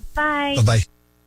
And a reminder for people, even if they are on well water, because of all this flooding, they are still recommending that even people who use well water should be boiling that water before eating it or before drinking it or cooking with it, just as a precaution because of a lot of those contaminants. And we are expecting some announcement by the county and the city in the next few hours about water and food distribution locations. More and more of those are standing up. We've got either small volunteer groups like individual churches, as you heard about the pastor's operation, or international relief organizations are also stepping up and really now on the ground. We saw that the World Central Kitchen, Chef Jose Andres, he's already set up his team at Bear's Smokehouse and Barbecue on Cox Avenue in Asheville. Now, they started giving out food on Sunday afternoon, but those World Central Kitchen chefs, they deployed to all kinds of conflicts. They're in Ukraine, they're in Africa, they've been in Florida since Helene made landfall. So I know them, and I know that they will be expanding their response across the Asheville neighborhood. And as we get some more of that information, specifically about distribution points, where you can pick up that water, where you can pick up food, maybe blue tarps, other supplies, hygiene products, sanitizers, all that stuff. As we get more and more of those operations finally getting established, we'll try to bring you up to date with them there. But, one of the big areas of focus has been Black Mountain. I know there's been a lot of questions about the relief there, but it's difficult to get some hard answers about what's unfolding. We did get some pretty grim news from the sheriff at the 4 o'clock press conference on Sunday afternoon when they announced that they had confirmed 30 fatalities all across the county. He wouldn't go into more specifics about where those bodies had been recovered, but it is obviously a harsh reality, and it is also a sad fact that number of fatalities is likely to climb as we continue and shift from an emergency response to a full-on recovery operation. And about that area in Black Mountain, we got a call from that our team took earlier from Katie, who was trapped with others in Black Mountain. Hi, we're way up Route 9. We're in Black Mountain. We're totally cut off and isolated. We're 9 going down was washed away. We're up off of Broad River Fire Department. We have no way out. There's about 12 families here. Broad River Fire Department was flooded 8 feet up with water and mud. Trying to go left on the on Route 9. The bridge is covered in power lines and trees. That's blocked. So we're hoping that we can get food and gas so it can drop something off to all of us. Okay, so you guys are at the Broad River Fire Department? No, we're up the road. We have a development up the road from the Broad River Fire Department. Okay. So we spent 2 days starting Thursday cutting our way down from all our homes up here and down to the Broad River Fire Department and saw the devastation down there. Right. So. All right. Have you had any contact from any emergency officials as far as right now goes? No.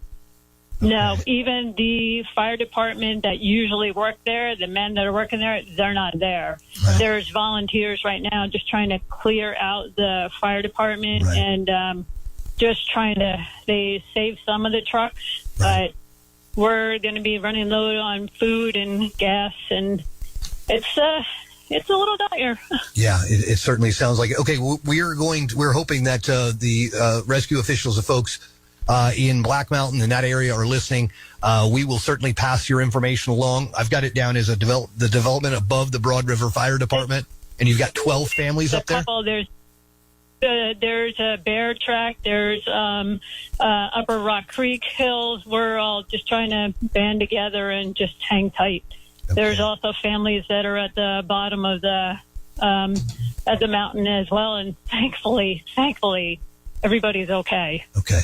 So there is a little boy down there who is prone to seizures, and the family is worried about medical help. We can't get anywhere. Yeah. Listen, do us a favor and check back in with us later this afternoon, please, okay? We're trying. I'm up at the very top of the mountain to get cell service, and it's kind of shoddy, but yep, I'll definitely keep trying. I'll tell you, you're coming through loud and clear, though. It's a really clear signal, so... I'm up on a massive tree stump right now. Let me tell you, not moving.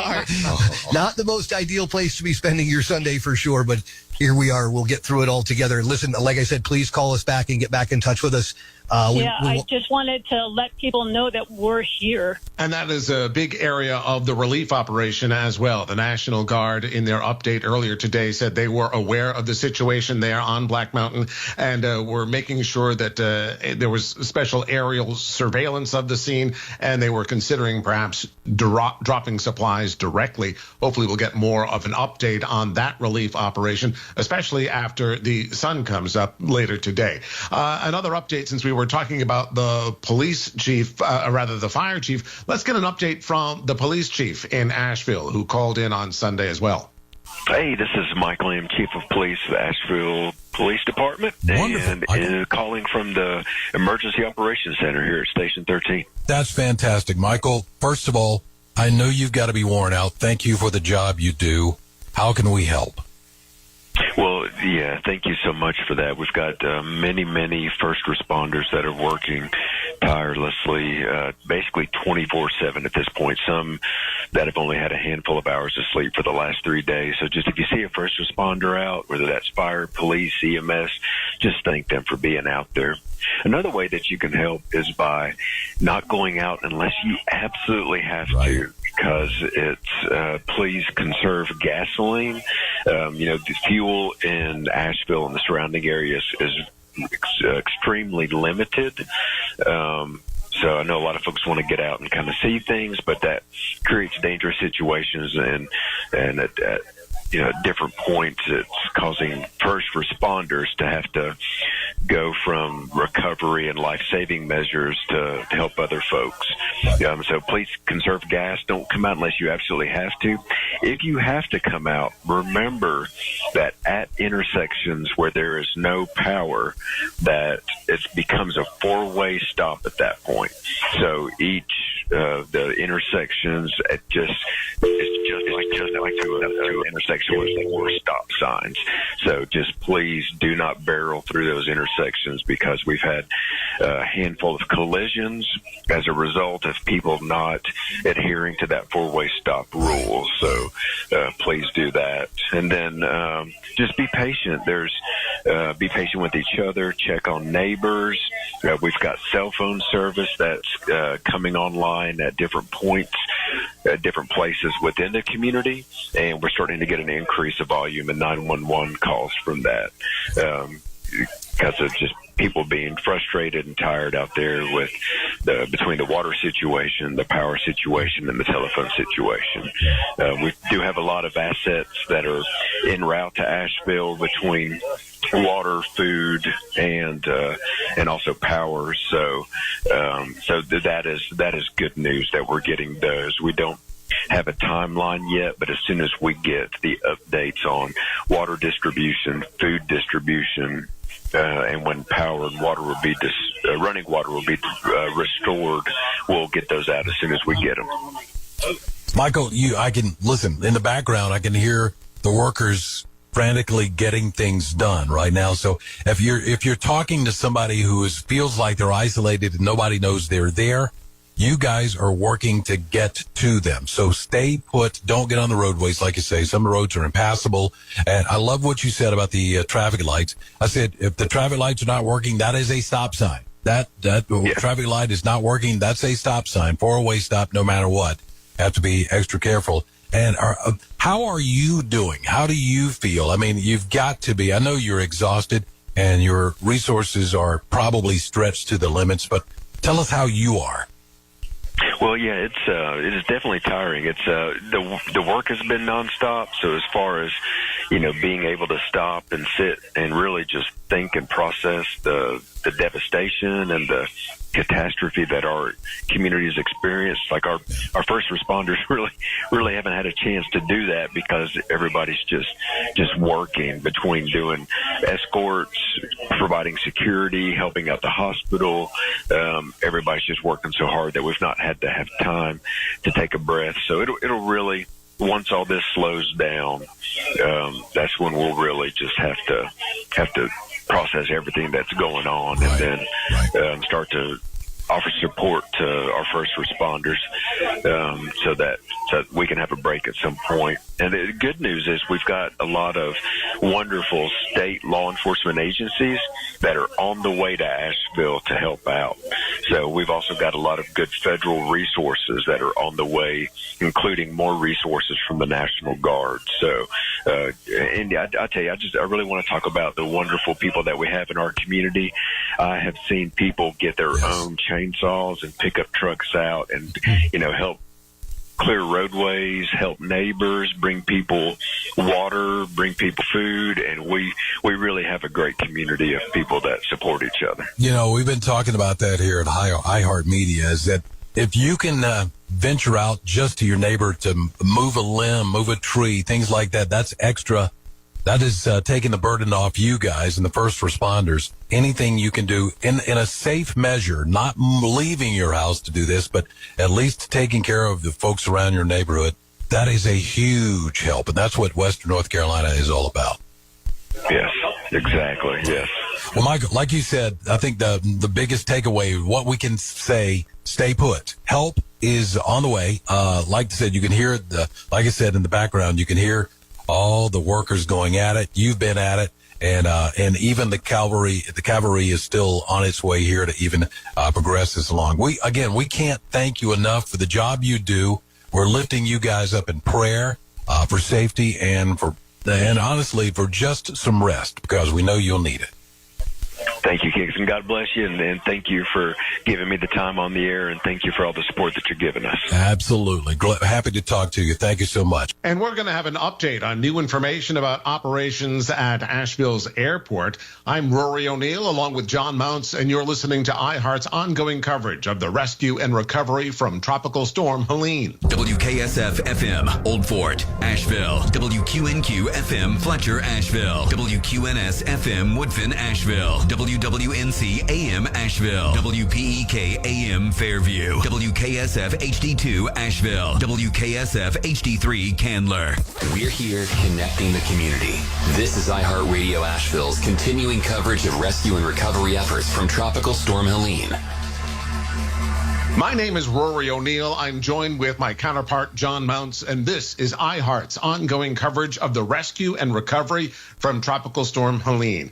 We did get an update from the Asheville airport. They were happy to announce that some airline services restarting, with Delta and United planning to have flights landing on Monday. American expected to do the same. We also got an update today from Governor Cooper, who provided a comprehensive update of the response to this storm. Yesterday, we received word from Washington that President Biden approved my expedited request declaring a major disaster for 25 North Carolina counties and the eastern band of the Cherokees. This declaration will immediately pave the way for public assistance to help our hard-hit local governments, as well as provide much-needed relief to our residents through the Individual Assistance Program, and people are already signing up. We'll announce more information about this federal aid a little bit later. Depending on where you are, this unprecedented storm dropped from 10 to 29 inches of rain across the mountains, causing life-threatening floods and landslides. Unfortunately, 11 people in our state have died as a result of this storm, and tragically, we know there will be more. Our prayers and condolences go out to those families in this terrible time. Even as the rain and the winds have subsided, the challenge for people there increases. People are desperate for help, and we are pushing to get it to them, a massive effort. Many people are cut off because roads are impassable. They don't have power or communications. Please know that we are sending resources and coordinating closely with local governments, first responders, state and federal partners, and volunteer organizations to help those impacted by this tragic storm. Because it's so difficult to get trucks in by land, yesterday we began airlifting supplies, including food and water, into the region. A number of mass feeding sites have been opened. Water, food, and other supplies are coming into Asheville and they're also being airlifted from there to surrounding counties. A 20-bed state medical support center is opening in Caldwell County today, and we will be setting up more. Search and rescue teams, including 19 teams from other states and 3 federal teams, have rescued hundreds of people, including more than 100 rescued by the North Carolina National Guard. Nearly 464,000 customers remain without power, down from a peak, though, of more than 1 million. The North Carolina Department of Transportation is getting food and water supply trucks, power and cell phone utility trucks, and other vehicles through the damaged roads and into western North Carolina. More than 500 North Carolina National Guard members are now working alongside local emergency responders, conducting search and rescue missions, delivering needed supplies, and working to restore infrastructure. Cell phone providers are working to fix the damage and get stopgap solutions in place, and rapid progress is being made. Restoring communications is critical to saving lives, finding out where people are, and getting in supplies. And I've been in constant contact with cell phone companies, urging action and offering them support. Well over 1,000 people have taken refuge in 24 shelters. People who need help finding shelter or other resources should call 211 or visit readync.gov. We've seen how during this hurricane, how successful our 911 backup systems have worked, as 911 calls are now being handled by counties not affected by the storm. I want to remind people to avoid calling 911, though, with non-emergency questions. More than 1,600 North Carolina Department of Transportation employees and contract crews are working to clear roads and get them open again. But travel in western North Carolina remains limited and dangerous. 280 state-maintained roads are closed, including parts of Interstate 40 and Interstate 26. Please stay off western North Carolina roads so that emergency responders, utility crews, and desperately needed supplies can get through. We don't need people visiting western North Carolina viewing the damage. The State Emergency Response Team is working around the clock, and we are grateful for our local, state, and federal partners who are helping North Carolina in this time of need. We're seeing progress, but we know the need is great. Helene's impacts will continue, and people will continue to need our help. North Carolina is strong, and our first responders are the best in the country. I'm thankful for their hard work and for risking their lives to protect all North Carolinians. This is an unprecedented tragedy that requires an unprecedented response. We're hearing from many people who want to help, and we're grateful for that support. We're also activating the North Carolina Disaster Relief Fund, managed by the United Way of North Carolina. Later this afternoon, you'll be able to donate for Helene Relief at nc.gov/donate. Today, I'm joined by Emergency Management Director Will Ray, our North Carolina Department of Transportation Secretary Joey Hopkins, Major General Todd Hunt, the Adjutant General of the North Carolina National Guard, Colonel Freddie Johnson, the Commander of the North Carolina Highway Patrol, and we've got Cody Kinsley, our Secretary of the Department of Health and Human Services. Our American Sign Language interpreters are Brian Tipton and Karen Marion. Behind the scenes, our Spanish language interpreters are Jackie Mativier and Erica Kugler. We'll first hear from Emergency Management. Will? Thank you, Governor Cooper, and good afternoon. Western North, to get power back to hospitals and to make sure that they are operating. I'm going to turn the answer to that question over to Secretary Cody Kinsley, Department of Health and Human Services. We also know that there is significant damage to water systems throughout western North Carolina. There is a massive effort going on now to move water and other supplies into these affected areas, because we know that They're going to be needed, but I'll first ask Secretary Kinsley to come forward and then Director Ray. Secretary Kinsley. Thank you, Governor, and thank you, Will, for that question. Our team is in active contact with all of our healthcare facilities in Western North Carolina. And as of right now, all of our hospitals remain operating, albeit many of them on backup generator power and temporary water supply. We'll continue to work with our partners here at Unified Command and Director Ray as we evaluate the situation and bring supplies to the hospitals to sustain their operations. Thanks, Will. So of the systems that we're currently tracking, 52 of them are without power. We have an additional 93 systems that are on a boil water advisory, and of those, 33 are awaiting test results to clear that advisory. We know that a combination of power, loss of power, is one contributing factor, but we also know that there's significant infrastructure damage. In place order until at least midnight. We have been following this story since our morning show. A fire triggered a sprinkler at the BioLab plant around 5:30 in the morning, and then that fire reignited around noon. The plume coming from the chemical reaction between the water and the product inside of that plant. The good news here is that no injuries have been reported. Thank you for joining us. I'm Carly Barnett. Rockdale County announcing all government buildings will remain closed tomorrow. The school system was already on a planned fall break, and at least one neighboring school district has closed as a precaution.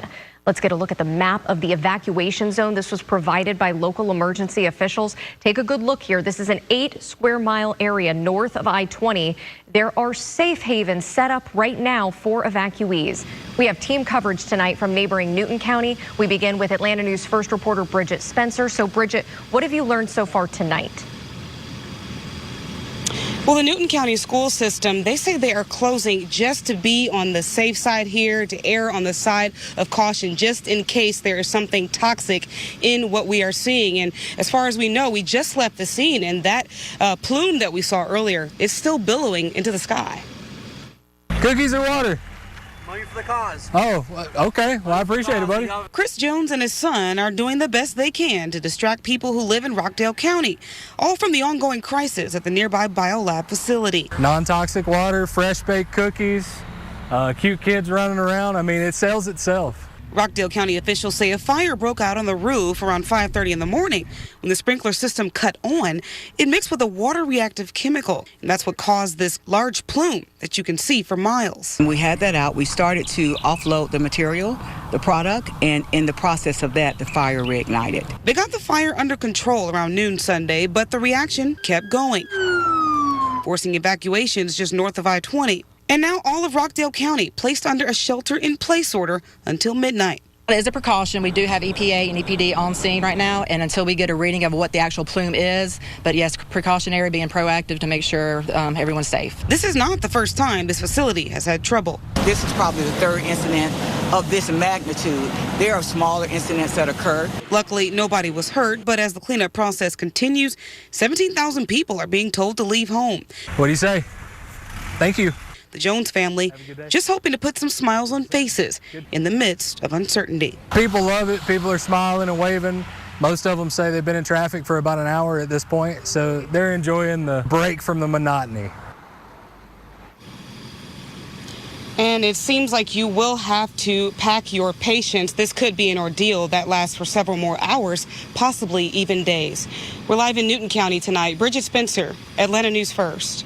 Good to see people helping out where they can. Bridget, thank you. For those ordered to evacuate with no place to go, there are safe areas that have been set up. Atlanta News First Yasmina Alston is at the Burt Adams Boy Scout Camp in Covington. And Yasmina, thousands of people impacted by this.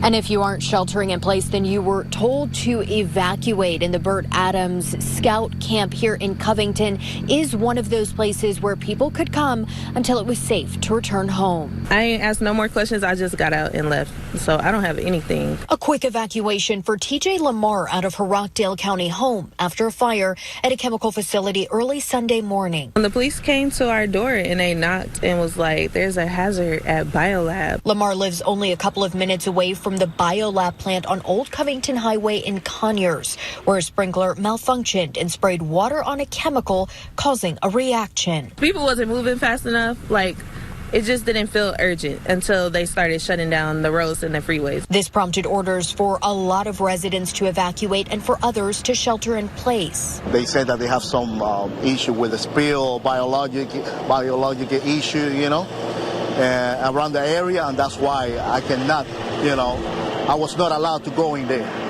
That's why. On Sunday, an evacuation site was opened at Burt Adams Scout Camp. Lamar told Atlanta News First she didn't think twice about leaving. Yes, my eyes were stinging, so I took it serious. And residents say they do hope to return home as soon as possible. But again, Rockdale County is under a shelter in place. In Covington, Yasmina Alston, Atlanta News First.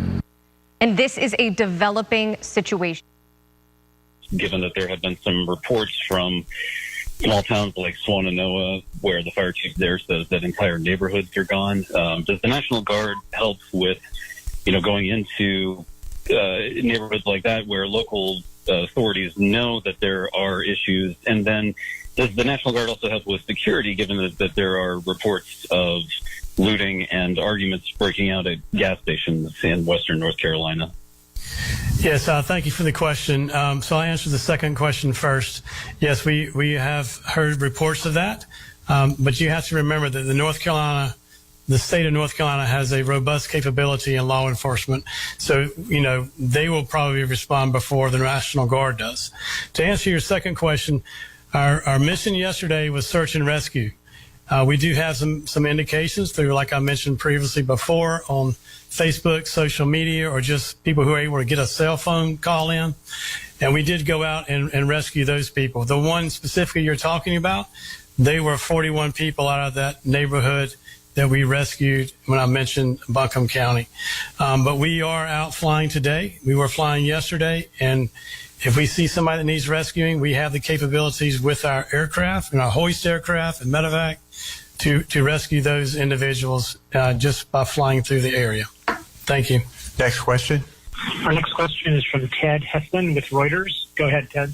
Hi, all. Thank you for having the call. I was wondering if you could give us an estimate of the total cost of the damage in the state and what your timeline is for things to be restored to some kind of normalcy.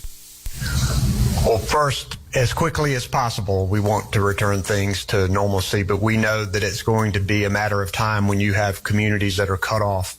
Everyone is working as hard as we can first to save lives, because there's still water rescues happening, to get supplies into people, to make sure we get communications back up, and to get power back on to people, and to repair roads so that we can get from one place to the next. All of those things are important. As soon as we are in a position, that process of assessing damages will occur. We're also going to be getting help to individual families through the individual assistance approved by this disaster declaration that we just got. But we don't know that yet. That'll be something that we'll continue to assess, and we will work to get things improved as quickly as possible. Our next question is from WRAL TV. Go ahead, WRAL. Hey, forgive me, guys. Wasn't sure if that was going to be my number or not.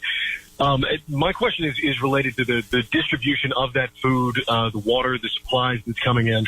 It's been mentioned that, this is a massive operation, but we're still hearing from so many people here in Western North Carolina who are waiting on that and who are looking for some kind of specific timeline here. So can we say when, specifically for these communities, they can expect to start receiving this water and start receiving this food?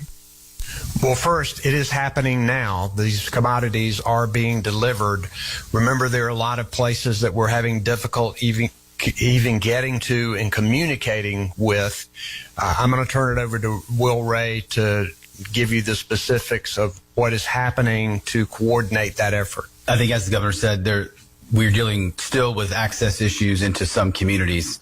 That's the reason we are looking at ground options as well as options via air, and why you see all the partners up here that you see. Really, it takes all of these partners to be able to clear roads, to provide support, to physically lift the commodities in and people out. And so that is an operation that started yesterday. It started very early this morning in both in air and ground to get it into some of the areas we know that are critical right now. That will go on throughout the day today. And as we've talked, we are preparing to be able to do this for many, many days ahead so that North Carolinians have the support that they need. Thank you very much for tuning in. We're going to continue to work around the clock to make sure that Western North Carolina gets help.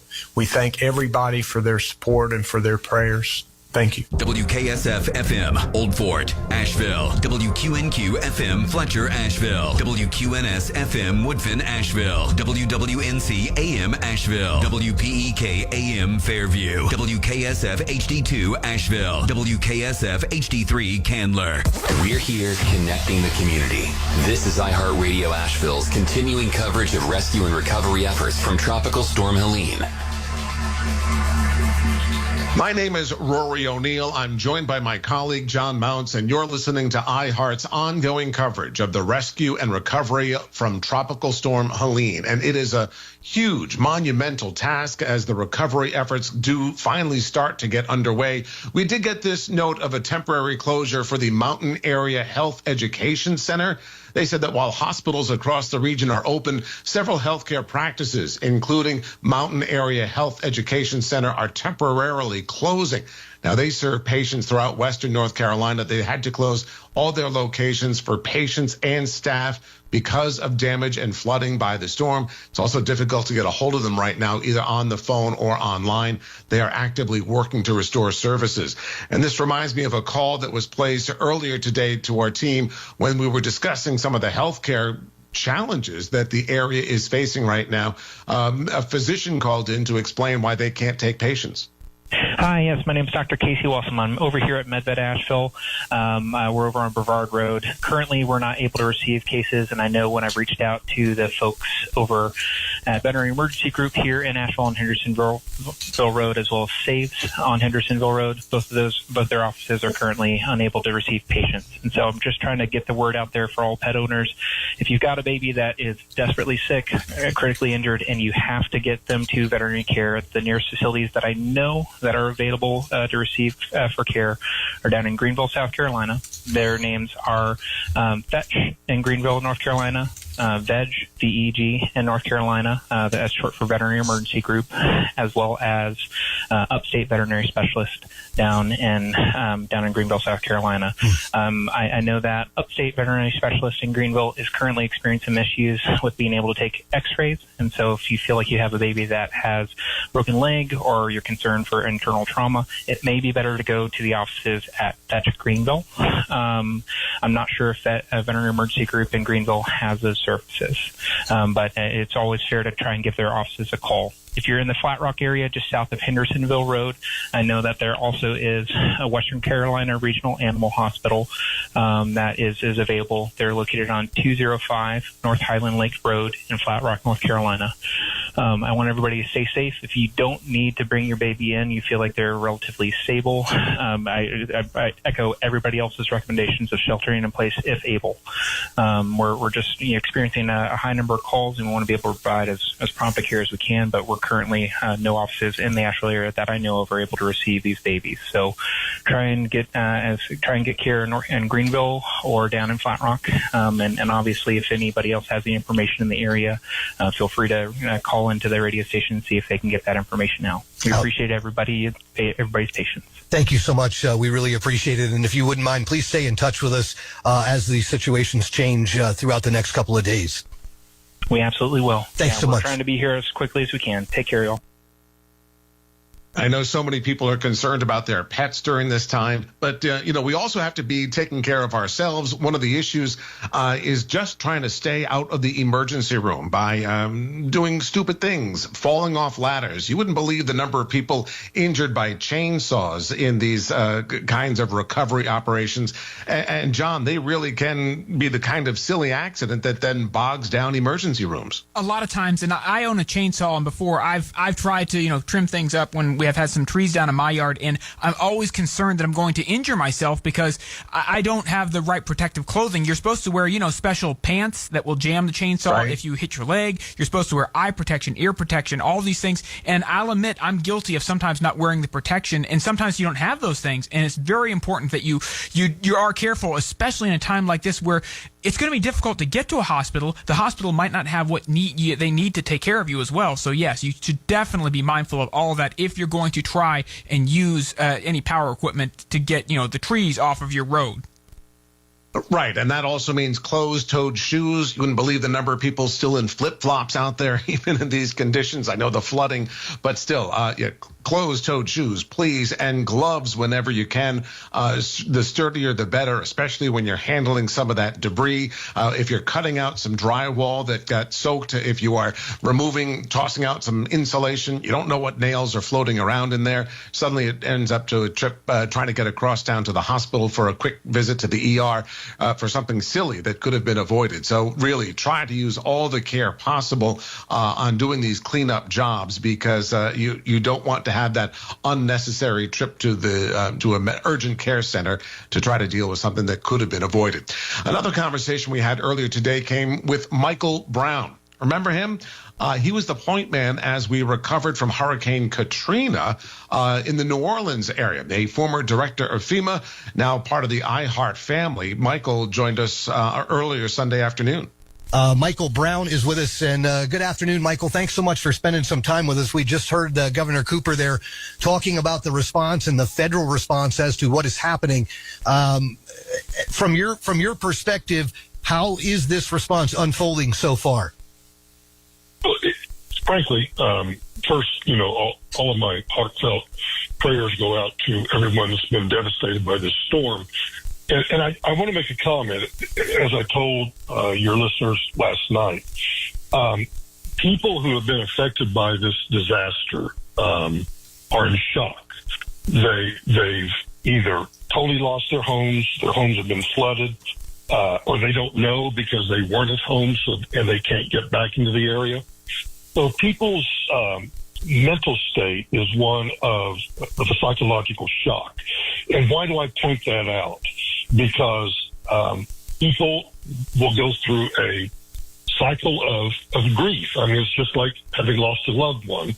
When you lose your home, you lose all of your material possessions, all of those things. People start going through a grieving process, and part of that process is, quite honestly, getting frustrated.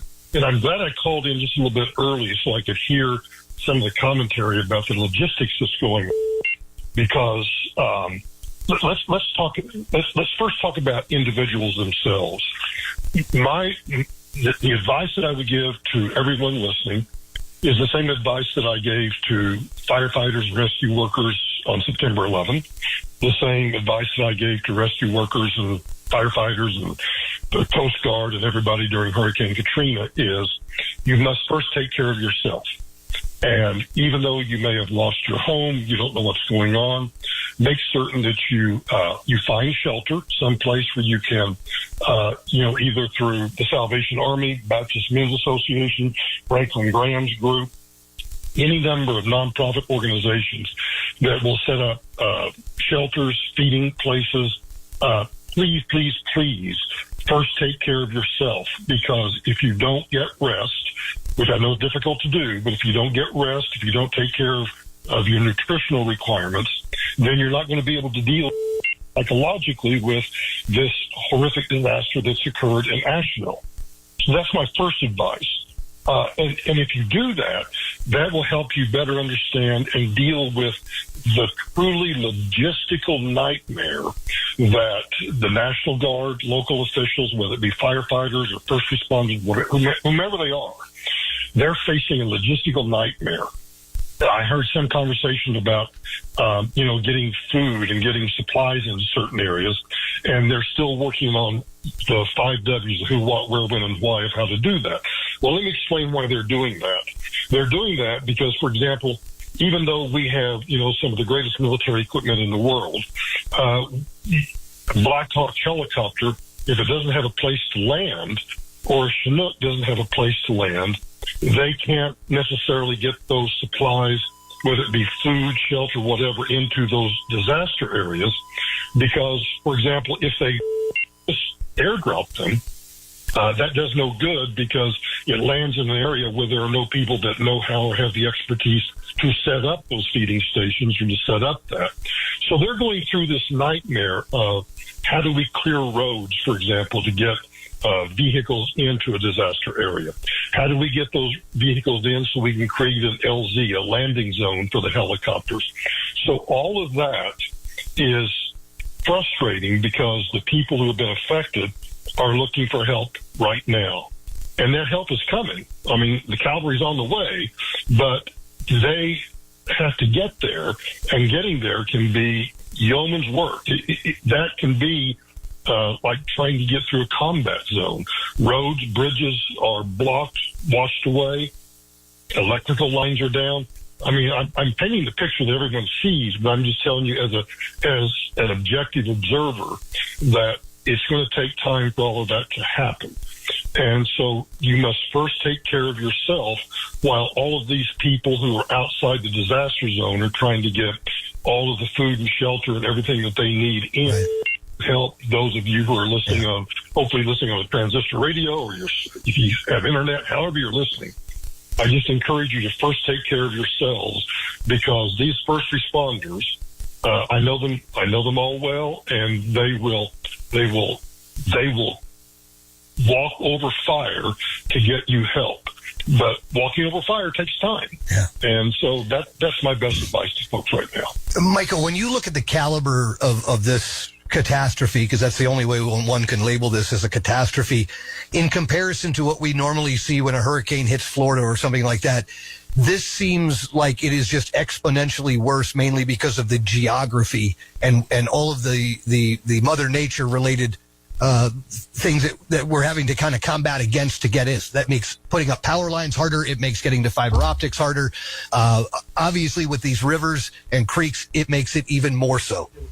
It absolutely does. And let me, and I'm not trying to be callous here, but none of this surprises me, because some of the hurricanes that I dealt with back in the early 2000s during the Bush administration hit kind of to the west of where you are. Right. And we have to remember that it's not really the hurricane. It's not the winds. It's the flooding. It's the water. It's the flash flooding that's done this horrific damage. Right. And, places have just been completely obliterated, and roads and highways, bridges have been obliterated. And so, yes, it is a catastrophe because of the geography, not necessarily because of kind of forget the hurricane language and instead start focusing on the flooding and the flash flooding and the damage that I think people just don't understand the power of water. Right. And when water comes crashing down a mountain, there's very little, if anything, that can stop that if you haven't prepared for that in advance. There we go. And that's what the first responders are dealing with right now. My guest today, former FEMA director Michael Brown, and also Michael, a member of our iHeart family. And Michael, thank you so much for your time. We certainly appreciate it. And that was Michael Brown, the former FEMA administrator, giving some of his thoughts as the recovery operations continue.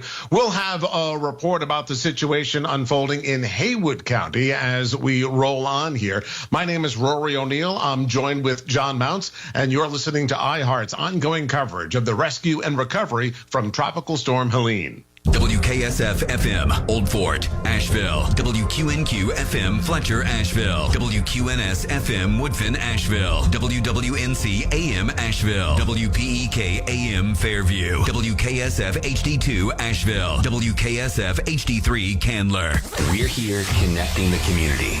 This is iHeartRadio Asheville's continuing coverage of rescue and recovery efforts from Tropical Storm Helene. That's John Mounts. I'm Rory O'Neill, and as the big voice just said, you're listening to iHeart's ongoing coverage of the rescue and recovery from Tropical Storm Helene. And John, I know you've been keeping tabs on the situation about getting drinking water in Asheville. That's right, because the underground system has been substantially damaged, and they're saying that it's not only just the pipes, it's the treatment facilities as well, because with the loss of power, they haven't been able to effectively treat the water, and then that's causing low pressure in the pipes, which is causing backflow of bad stuff into the pipes, which is why people are needing to boil their water, even if you have water. And they're saying that as repairs remain under progress, there's going to probably be very low levels, and then they're going to try and get you some bottled water distributed. But, of course, they're having a hard time getting all that water in. And they're encouraging you, by the way, that bottled water is for drinking, not for flushing or washing your laundry or anything like that.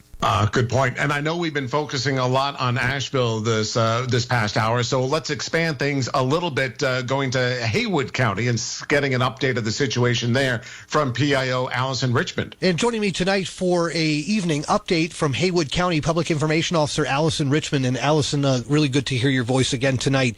How are things in Haywood County from the 30,000 foot perspective right now? We made a lot of good progress today. I think we got a lot of systems back online. We've got some water coming into the county for folks who still don't have water service. We have fresh water for families in Canton. It's kind of in between Canton and Clyde, so it's up on the hill there in the Canton Plaza. Folks can come and bring their own containers. You'll be able to get a gallon of water per person or 5 gallons of water for a family if you've got enough containers for that. That will be there at 8 o'clock in the morning. They'll be there 8 to 6 all day long, so you can come get fresh water. There will be a second water tank. We're just working on a location for that. We'll announce that tomorrow. We know that we don't have any schools going on, so we have a chance to stay home and keep working on getting cleaned up. Encouraging people as they're cleaning up to be careful. There's still critters, animals are let loose by the flood, and just watch out for surprises out there. Stay off the roads if you can. We're still seeing here a lot of down lines. We had a couple new landslides overnight, and we had a little bit more rain, so some of the slopes that were already failing slipped a little bit more. So we're seeing some instability out there with landslides still. Most of the water in Haywood County has receded, but there's still some pockets where it's not safe. So especially after dark, we have a curfew here in the county from 9 p.m. to 7 a.m. just to kind of encourage people to stay home and stay safe. So check on your neighbors, take care of each other. We're just encouraging people to look out for each other as much as possible, to share and share alike, to conserve fuel. That's still an issue in the county. We had a lot of long lines at fuel stations today, so try to be conservative with that. Conserve water as well until we get more resources in. Right.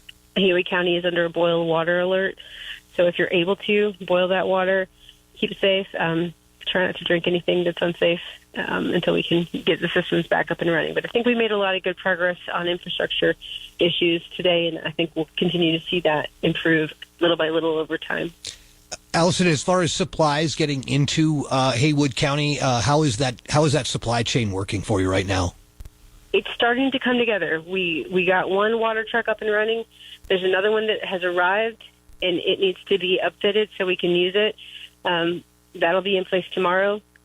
We've also got food coming, so there'll be resources starting to show up in communities here very soon. Excellent. This is always the question I hate to ask because I always fear that there's going to be an answer to it. Do we have any idea yet, Allison, of any number of casualties or fatalities? I don't have confirmed numbers for you. I'm sure that there will be. I don't have that information just yet. We're working on getting some things confirmed, and we'll be publishing some information on that soon, I'm sure. Unfortunately, we're much like other counties. We've suffered some losses. We just don't have firm numbers yet on how many. It's difficult. We're hearing an awful lot about little tiny areas that have literally just been decimated and wiped off the map, and Haywood County seems like it was kind of an epicenter for that, unfortunately. A lot of little areas that don't normally get hit were just hit hard. Maggie Valley has had some significant slope failures. I know there's been issues up Lake Logan that weren't there during Fred. A lot of damage in areas that a little bit more unexpected than usual. We know that we're going to see flooding in Crusoe and Canton and Clyde and down the Pigeon River, but Clyde just got walloped. I mean, they got hit hard. The water was much higher than I've ever seen it. Right. the damage is extensive. The water was quite a bit higher in Canton than it was during Fred. And then in Maggie Valley and Jonathan Creek, I mean, just utter devastation out there where it's low-lying valley areas.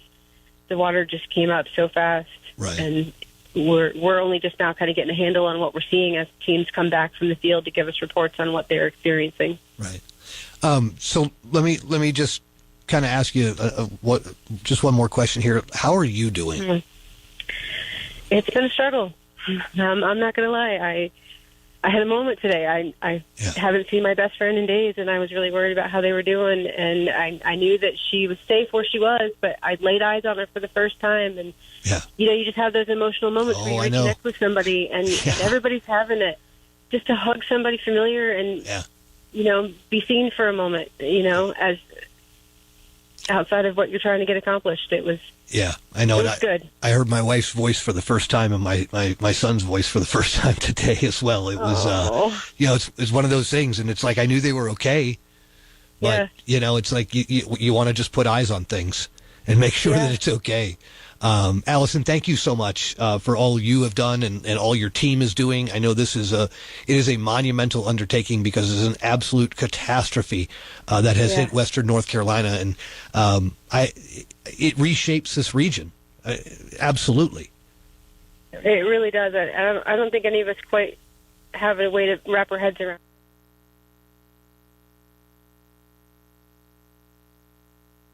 Again, a confirmed tornado on the ground in downtown Conyers. This is a very dangerous and life-threatening weather event. Get into the interior section of your house, away from windows or a basement if you have. And there's the debris right there in the Millstead area near the Rockdale Medical Center. Right.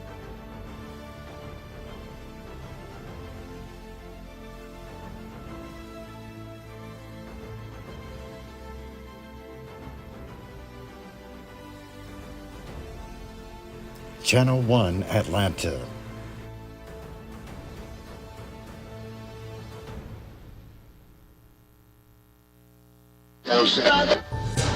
There is a storm coming, an event like the world has never seen before. The emerging event will have little to do with weather, but more about developing situations that were foreseen many years ago. We have always warned you during severe weather and news events that affected many. Now, Channel 1 Atlanta begins a new series to warn you about what's coming soon and make sure you are prepared. Join us on a new journey, as according to a recent survey, a lot of people believe we are living in the last days.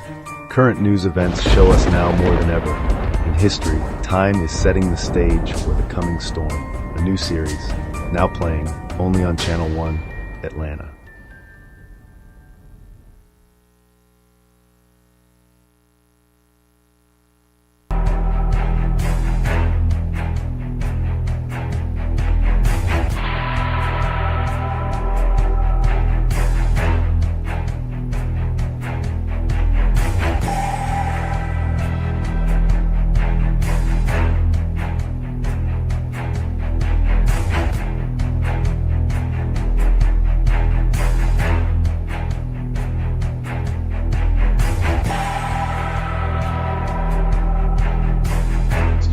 Resources staff continue to work around the clock to respond to the emergency, but they say the Bee Tree Dam, if you see water coming around that, that's part of the design function that's been built into it.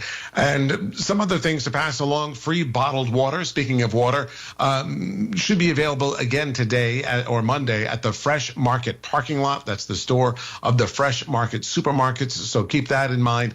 And State Farm, the insurance company, the largest insurance company of all North Carolina, is preparing and beginning a large response to help process the claims as a result. We're going to hear more information about them filing or setting up some emergency filing claim centers. A lot of it can be done online through their app if you have that service. When we get the address of the State Farm location, we will be sure to pass that along with the hours. And of course, State Farm is just one of the insurers as they set up a kind of temporary village to process claims. We'll get all that information relayed to you as quickly as possible. However, most homeowners' policies do not cover losses caused by floods.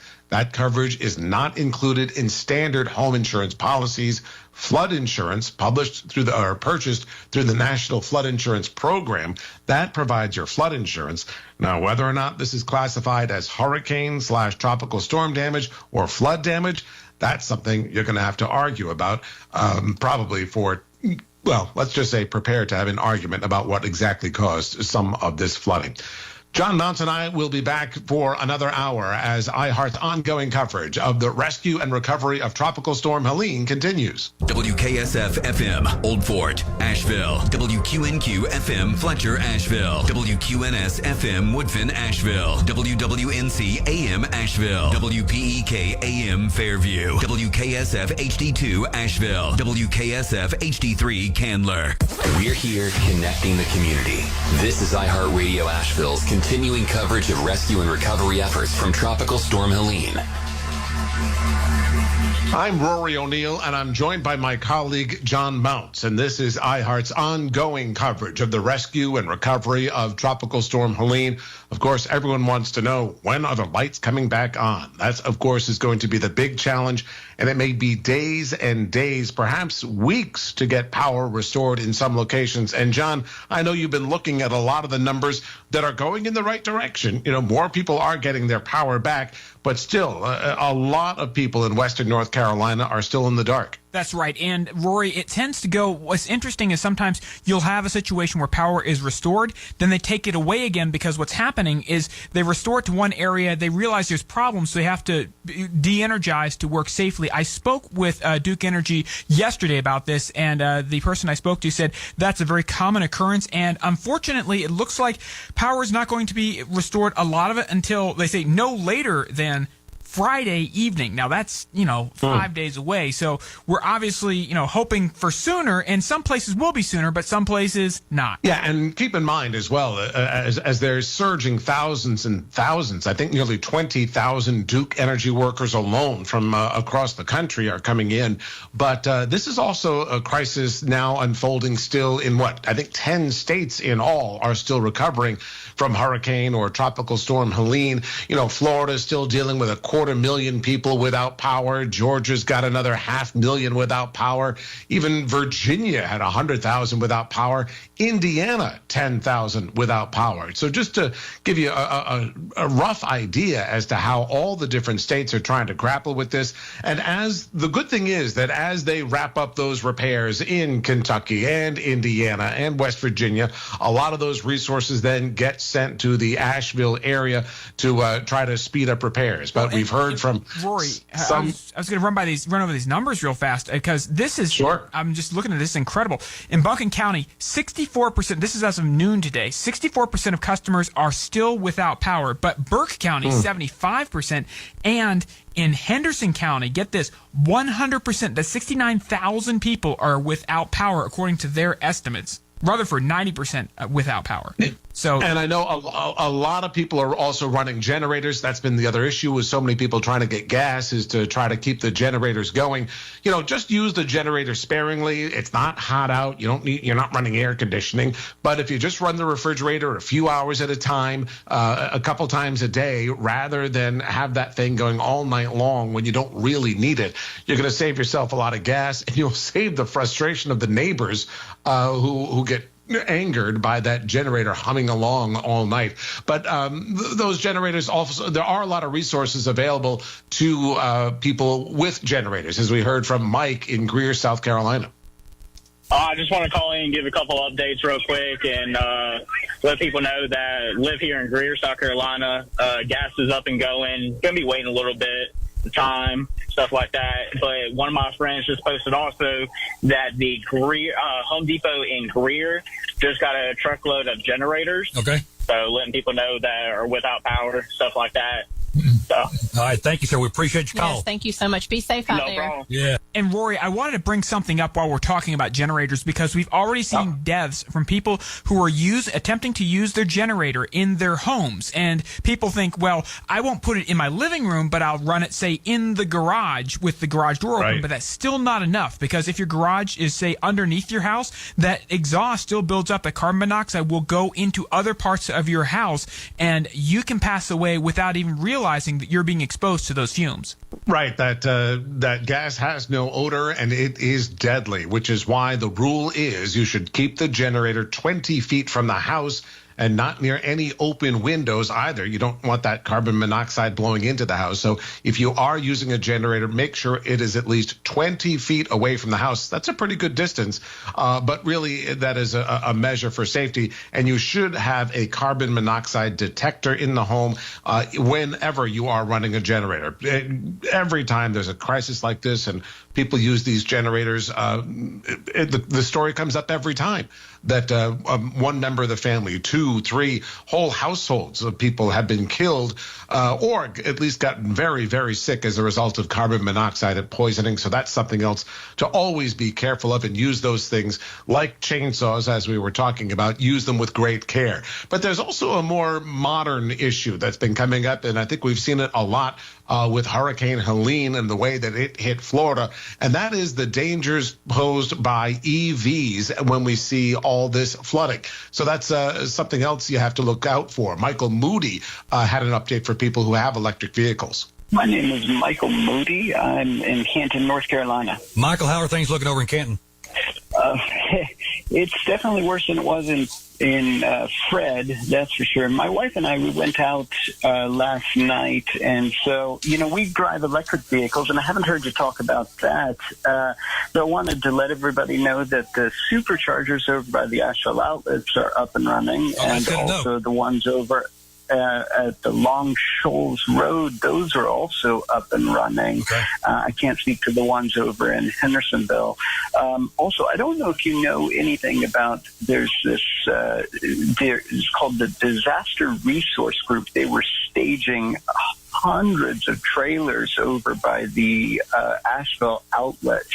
It looks like they're temporary housing, but they were just staging trailers over in the Asheville outlets parking lot. Trailers, just hundreds and hundreds of trailers over there when we were over there last night charging. Just tons of those. And we also heard from friends over in Crusoe that the bridges have been washed out. It's just terrible over there. We've seen some of the pictures that they've sent us. It's quite bad. That's a good point about the electric cars. Yeah, if you need thanks a charge, for that update. Absolutely pertinent information, Michael. Thank you so much for calling, sir. Be careful out there. Yes, we want to say just that hearing voices on the radio, it really did make us cry that we were cut off from all communication. We were too. I know exactly how you're feeling, sir. So thank you again for all that you're doing. Yeah, and those EVs have posed other problems when they do flood out. Sometimes they can ignite, and we've seen several house fires in the Tampa Bay area, up in the Florida Big Bend and Panhandle as well. So they do have some of these special concerns when it comes to parking the EV in your house. That's something to be looking out for if you have one of these electric cars in your future. Of course, gas isn't perfect either. We've seen plenty of long lines for gas today, really all across the region. And sometimes things have gotten a little bit ornery. Zane called in to talk about what he thought was a possible altercation between people fighting at gas pumps. Doing well. How are you? We're doing okay. How can we help you out, or what kind of information do you have for us? Well, a few things real quick. First off, I just wanted to thank y'all, bless y'all for keeping everybody connected how you can out here. It's kind of crazy, with the lines and everything. People get gas and they're out of it.